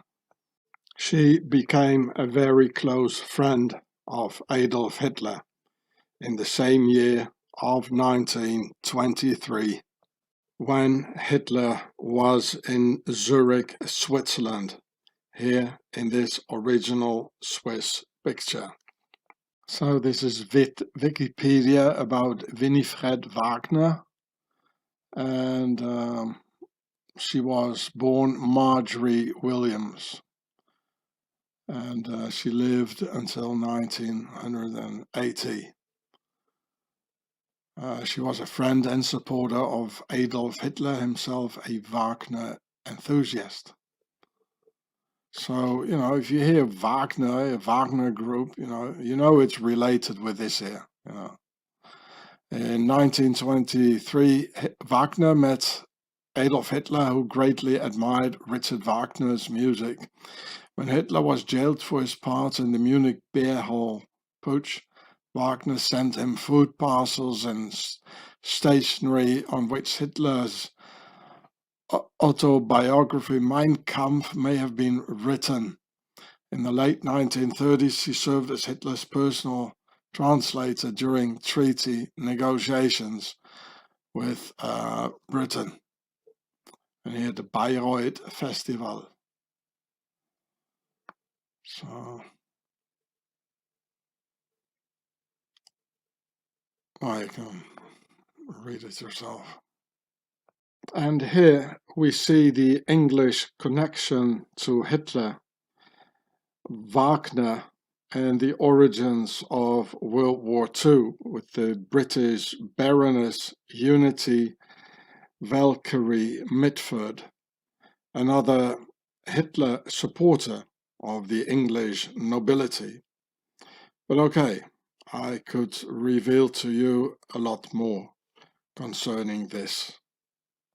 But I just wanted to explain about Putin's Wagner group and very un-Russian name of this Teutonic pack of assassins, enemy of the Russian people and, of course, enemy of the Ukrainians. So here you see Ride of the Valkyries by Richard Wagner, and the same name as the Baroness Unity Valkyrie Mitford was a personal friend of Adolf Hitler. The Wagner group and its funny choice of name for a Russian is another proof of Putin being in the order of the Teutonic Knights, who are the northern branch of the Knights Templars. And as you can see here, they are just as multinational as the Templars were and still are. These are the Knights Templars, the descendants. This is absolutely octagon of the Nazi Templars in action. And they got all their money stashed in Switzerland, of course. And even Aleister Crowley, who spent a lot of time in Switzerland, he had a child with a Swiss lady. Aleister Crowley also wrote a play called Tannhäuser, as Aleister Crowley had his Thelema temple in Sicily right next to the Teutonic Knights commandery of Palermo, which I explain in this video here. Here's the Teutonic Templars cross. Here's St. Petersburg, about here. This is all Teutonic Knights territory and Prussia. And here is Palermo, like here, where the Thelema temple is just right next to it. And here it says, "Kommt zu Reihen und Burgen des Deutschen Ordens." The Kommt zu Reihen, it means commanderies and castles of the Teutonic Knights. It's all connected, all these people, they're all connected. And so here's the title of the video, and it's on the same channel here. So go and have a look. And at a certain moment, all four of them lived in Munich, Germany, at the very same time. Adolf Hitler, Aleister Crowley, Ian Fleming, and Prince Bernhard zur Lippe Biesterfeld, the guy who founded the Bilderbergers. So I explained that in this video here. It's like 10 years old. So here you can see Unity Valkyrie Mitford, again the Baroness, personal friend of Adolf Hitler. Well, she was there as well. So here's the title on this channel here. The Nazis won the Second World War while the Germans lost the war. I can assure you that it is no coincidence that Russia is almost written the same way as Prussia. The only difference is the P from Putin. Prussia without a P becomes Russia, thus giving the answer to the question, what happened to the Prussians and where did they go to? Here, look at the word. If I take the P away, you get Russia. Putin's P. Colonizing Prussia or colonizing Russia, maybe. Mr. Putin here can tell you the whole story about the disappearance of the Prussians or Prussians. I mean, why else would a Slavic country like Russia aggress another Slavic country, huh? And Putin, the Teutonic, and his Wagner boys seem to be heading for World War III. But the war will be restricted to Eastern Europe and its Slavs because of this here and the reasons I explained to you before in this video.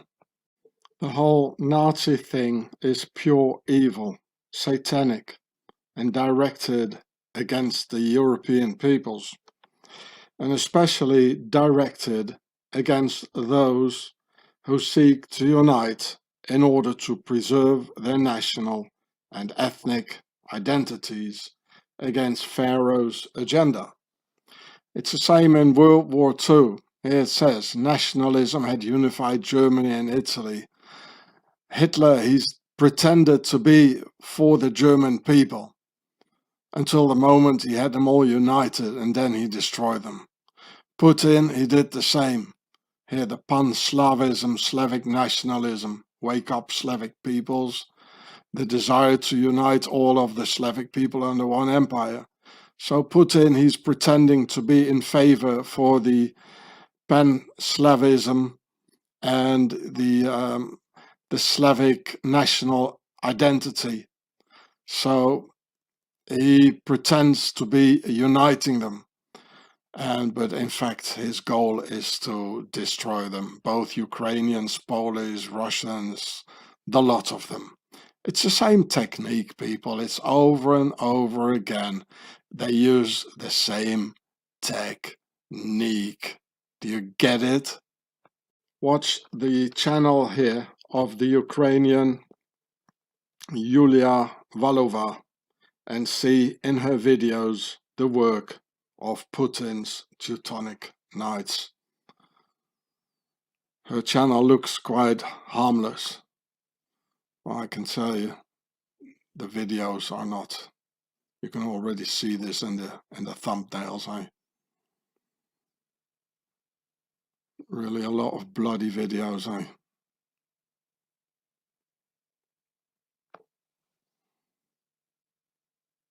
And in this video of hers, you'll see a 10-year-old European girl from the Ukraine die, and the parents cry because of these global politicians, gangsters of Pharaoh. So there's her channel again, and here's the title. And here in this channel by the name of Dronescapes, you can see some more genuine hardcore war footage made by the people themselves and not by Pharaoh's prostitutes. You can see the thumbnails. There you go. I guess the Ukraine war is gonna be the best documented war ever. Even with high definition footage from above by the various drones hovering around, which will make you feel like being in Hollywood's Terminator 5. The drone wars. Welcome to the future. Here we can see Vladimir the Liar holding a recent 2022 speech in Moscow during the Ukraine war, and standing in between the two Masonic pillars of Yachin and Boaz. A lot of blue for Pharaoh's war crown, with blue arrays symbolizing the winds of war like a storm raining down on the Ukraine and on Europe. The white, blue and red pharaonic crown colors in the Russian flags, the double-headed phoenix for the old world order and the new world order of Pharaoh's nobility combined in the Republic. Therefore, the crown and the slayer saint of St. George, the patronage of the Knights Templars and the Baltic branch of the Teutonic Knights, to whom Vladimir the Liar belongs to. So here you see Putin standing here, and the same thing you can see once more here. And this is white for the Perhet, the White House, for Upper Egypt, which stands for the New World Order. So here you can see the two pillars of the Freemasons, Yachin and Boaz. And here the arrays, and blue, it stands for the war crown of Pharaoh, because that's where they all come from, And these are like the winds of war, because blue is Pharaoh's war crown. The flag of the Russia, the Russian Federation, is white, blue, and red. Red is the old world order, the Pertasser, meaning Lower Egypt, stands for the Red House, meaning Pertasser. White is Upper Egypt in the south, in Demotic Pharaonic, that is Perhet, meaning the White House, and it stands for the New World Order. So pharaohs in the United Kingdom, they had a white crown and a red crown, and when they united the kingdom, they put the two crowns together. And Pharaoh also had a blue crown, the crown of war. That's why the whole picture is predominantly blue. So all the initiates, they know, well, war is going on and we're going to prepare wars, and etc. Here you see the double-headed phoenix. It is a phoenix. One head is for the old world order, the old vertical rule of Pharaoh, of the feudal system of the aristocracy who come out of Pharaoh. And on the other side is the New World Order. And it's a double-headed bird because they united, after the revolution, which was only a transition from the old world order to the New World Order. But the old world order and the old aristocracy, they still have a lot of rights. And so I explained it all in my film, The Swiss Beast, in the 18-hour pentology. That means 5 parts. The Swiss Beast, Home of the Devil. And also in the my video, the nobility world wars. Here you can see St. George, which is the patron of the Knights Templars and also of the Teutonic Knights, to whom he, down here, belongs to. And this is also why he has a red tie, stands for this one here, the Old World Order, because the guy is definitely of aristocratic descent. So it's here the crowns, of course, you know, the crowns, because it all comes out of the nobility, both the horizontal rule now, or here, and the old vertical rule of the feudal system. And I explained this also in another video on my same channel, Gure. So it all means that Putin, he's highly initiated. Everything is occult. Every part of this image is occult, and it symbolizes a certain meaning. And the British royal house, they also have this in the you know, you see you always see the Queen having this on her chest, because it's one and the same thing. You know, it's not only the patron of the Knights Templars and the Teutonic Knights here, Saint George the Slayer Saint. So watch my film Slayer Saints Pray and Slay, I think it was. But also the Queen has it, and they have both. They have Saint George the Slayer Saint, like the Georgia Guidestones. I mean, this is where it's coming from, you know. And both, and the Archangel Saint Michael, and that's the Archangel Saint Michael is the patron of the mafia. So they got a legal mafia like this here, because out of the Knights Templars, the whole uniformed gang, army, I mean the higher grades, police, you know, who are controlling the slaves, they all come from this. And this is again also the double-headed thing, you know. On one side, like, they have their legal mafia, and the other side the illegal mafia, like the Vorizagonie, the Russian mafia.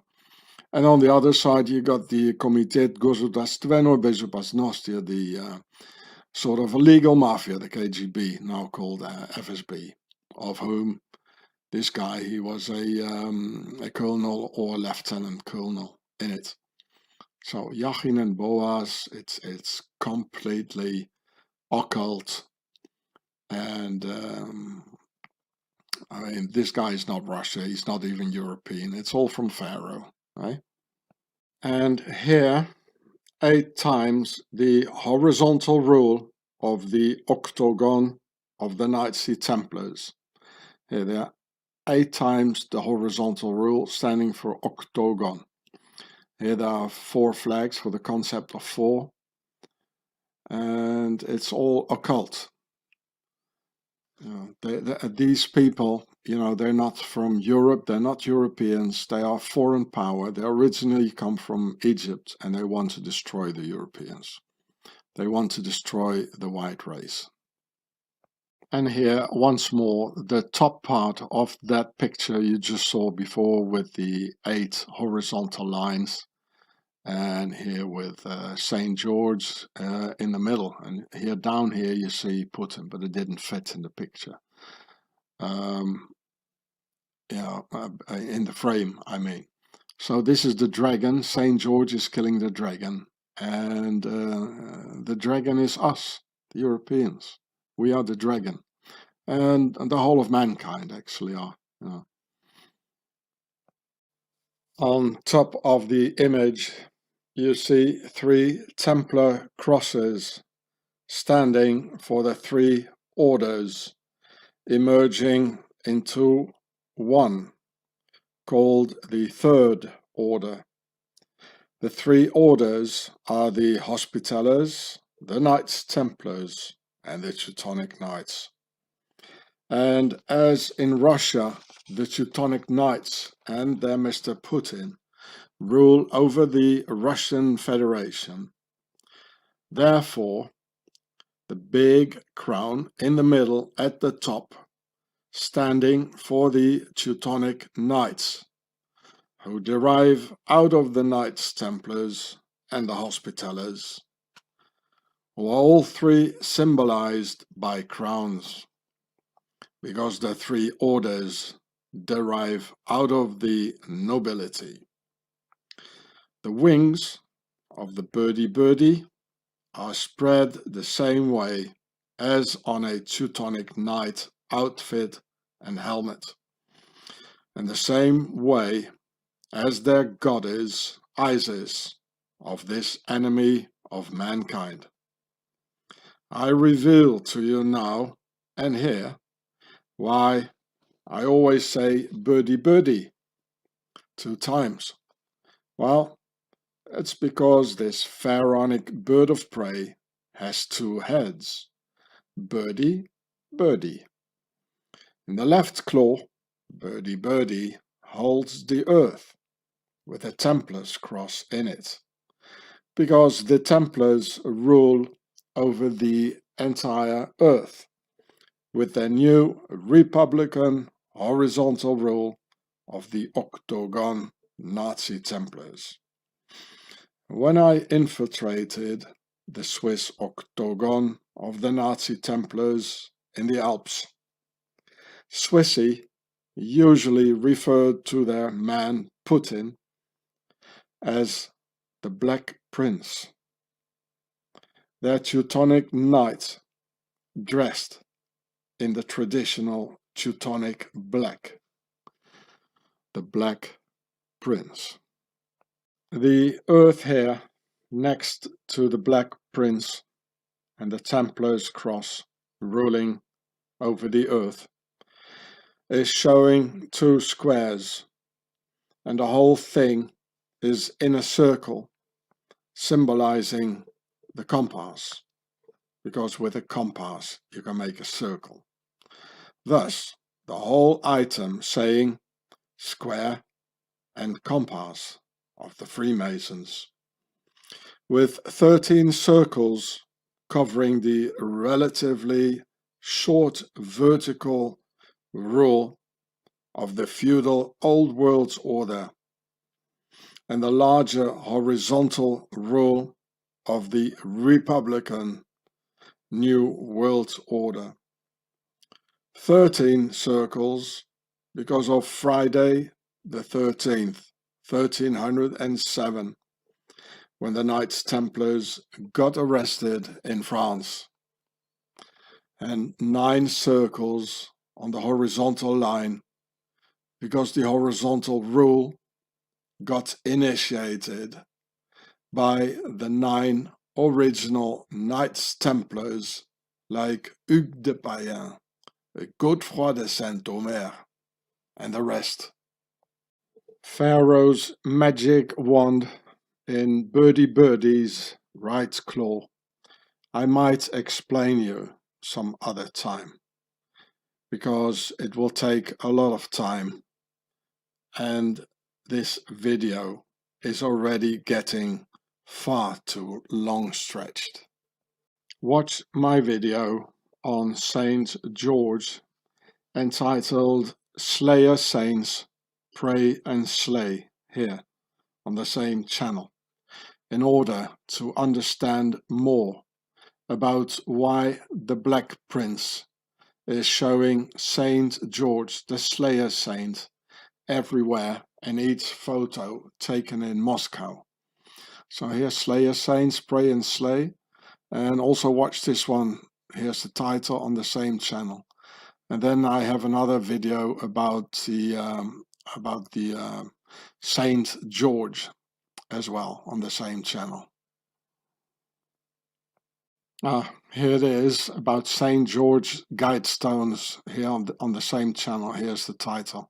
You must absolutely watch this if you understand what's going on in the Ukraine now, why Putin is showing it all the time when he has taken pictures of him in Moscow together with the Georgia Guidestones project. So you go watch this film if you want to understand the whole shebang. Therefore, the ones in their shiny uniforms who beat up and terrorize the Russian people, when they dare to criticize Tsar Vladi or protest against the Ukraine war, have the Templar logo of their royal slayer saint by the name of Saint George on their Russian police cars, like a Templar knight on horseback, waving the standard of Saint George in a crusade against the Slavic peoples in order to annihilate the white race. From September 11, 2001 until around Friday the 13th, 2019, Pharaoh's prostitutes and Pharaoh's politricks only talked about the kebab wars and its terrorist attacks. Then, by a magic button, from one day to the other, there were no more terrorist attacks ever again. And they only talked about the Wu flu for the next 2 years, until February 24th, 2022, the day of the Russian invasion, with simultaneously the Wu flu stopping and all sanitary restrictions lifted from one day to the other. We passed from one agenda to the other through unexplainable abrupt endings and simultaneous abrupt beginnings, literally replacing one with the other at the exact same time. From the terrorist agenda to the Wu flu agenda to the Ukraine war agenda, like a play script by a Masonic playwright. Look, here it even says, committed to improving the state of the world. The state of the world state. And as these pharaohs are not really into improving the condition of the world, amongst themselves it definitely means committed to improving the world state. As their man Hitler said, one state, one people, one leader, a world state, a singular world state, one pharaonic empire, a world state, ein Reich, ein Volk, ein Führer. And it's a dark and evil agenda indeed, called the Ordo Abkau, Pharaoh's eternal war agenda, from kebab wars to bug war, and from bug war to the Slavic war made by our masters. Once weapons were manufactured to fight wars. Now wars are manufactured to sell weapons. My weapon of me, Homie Ross, is the blast from the past. The blast from the past.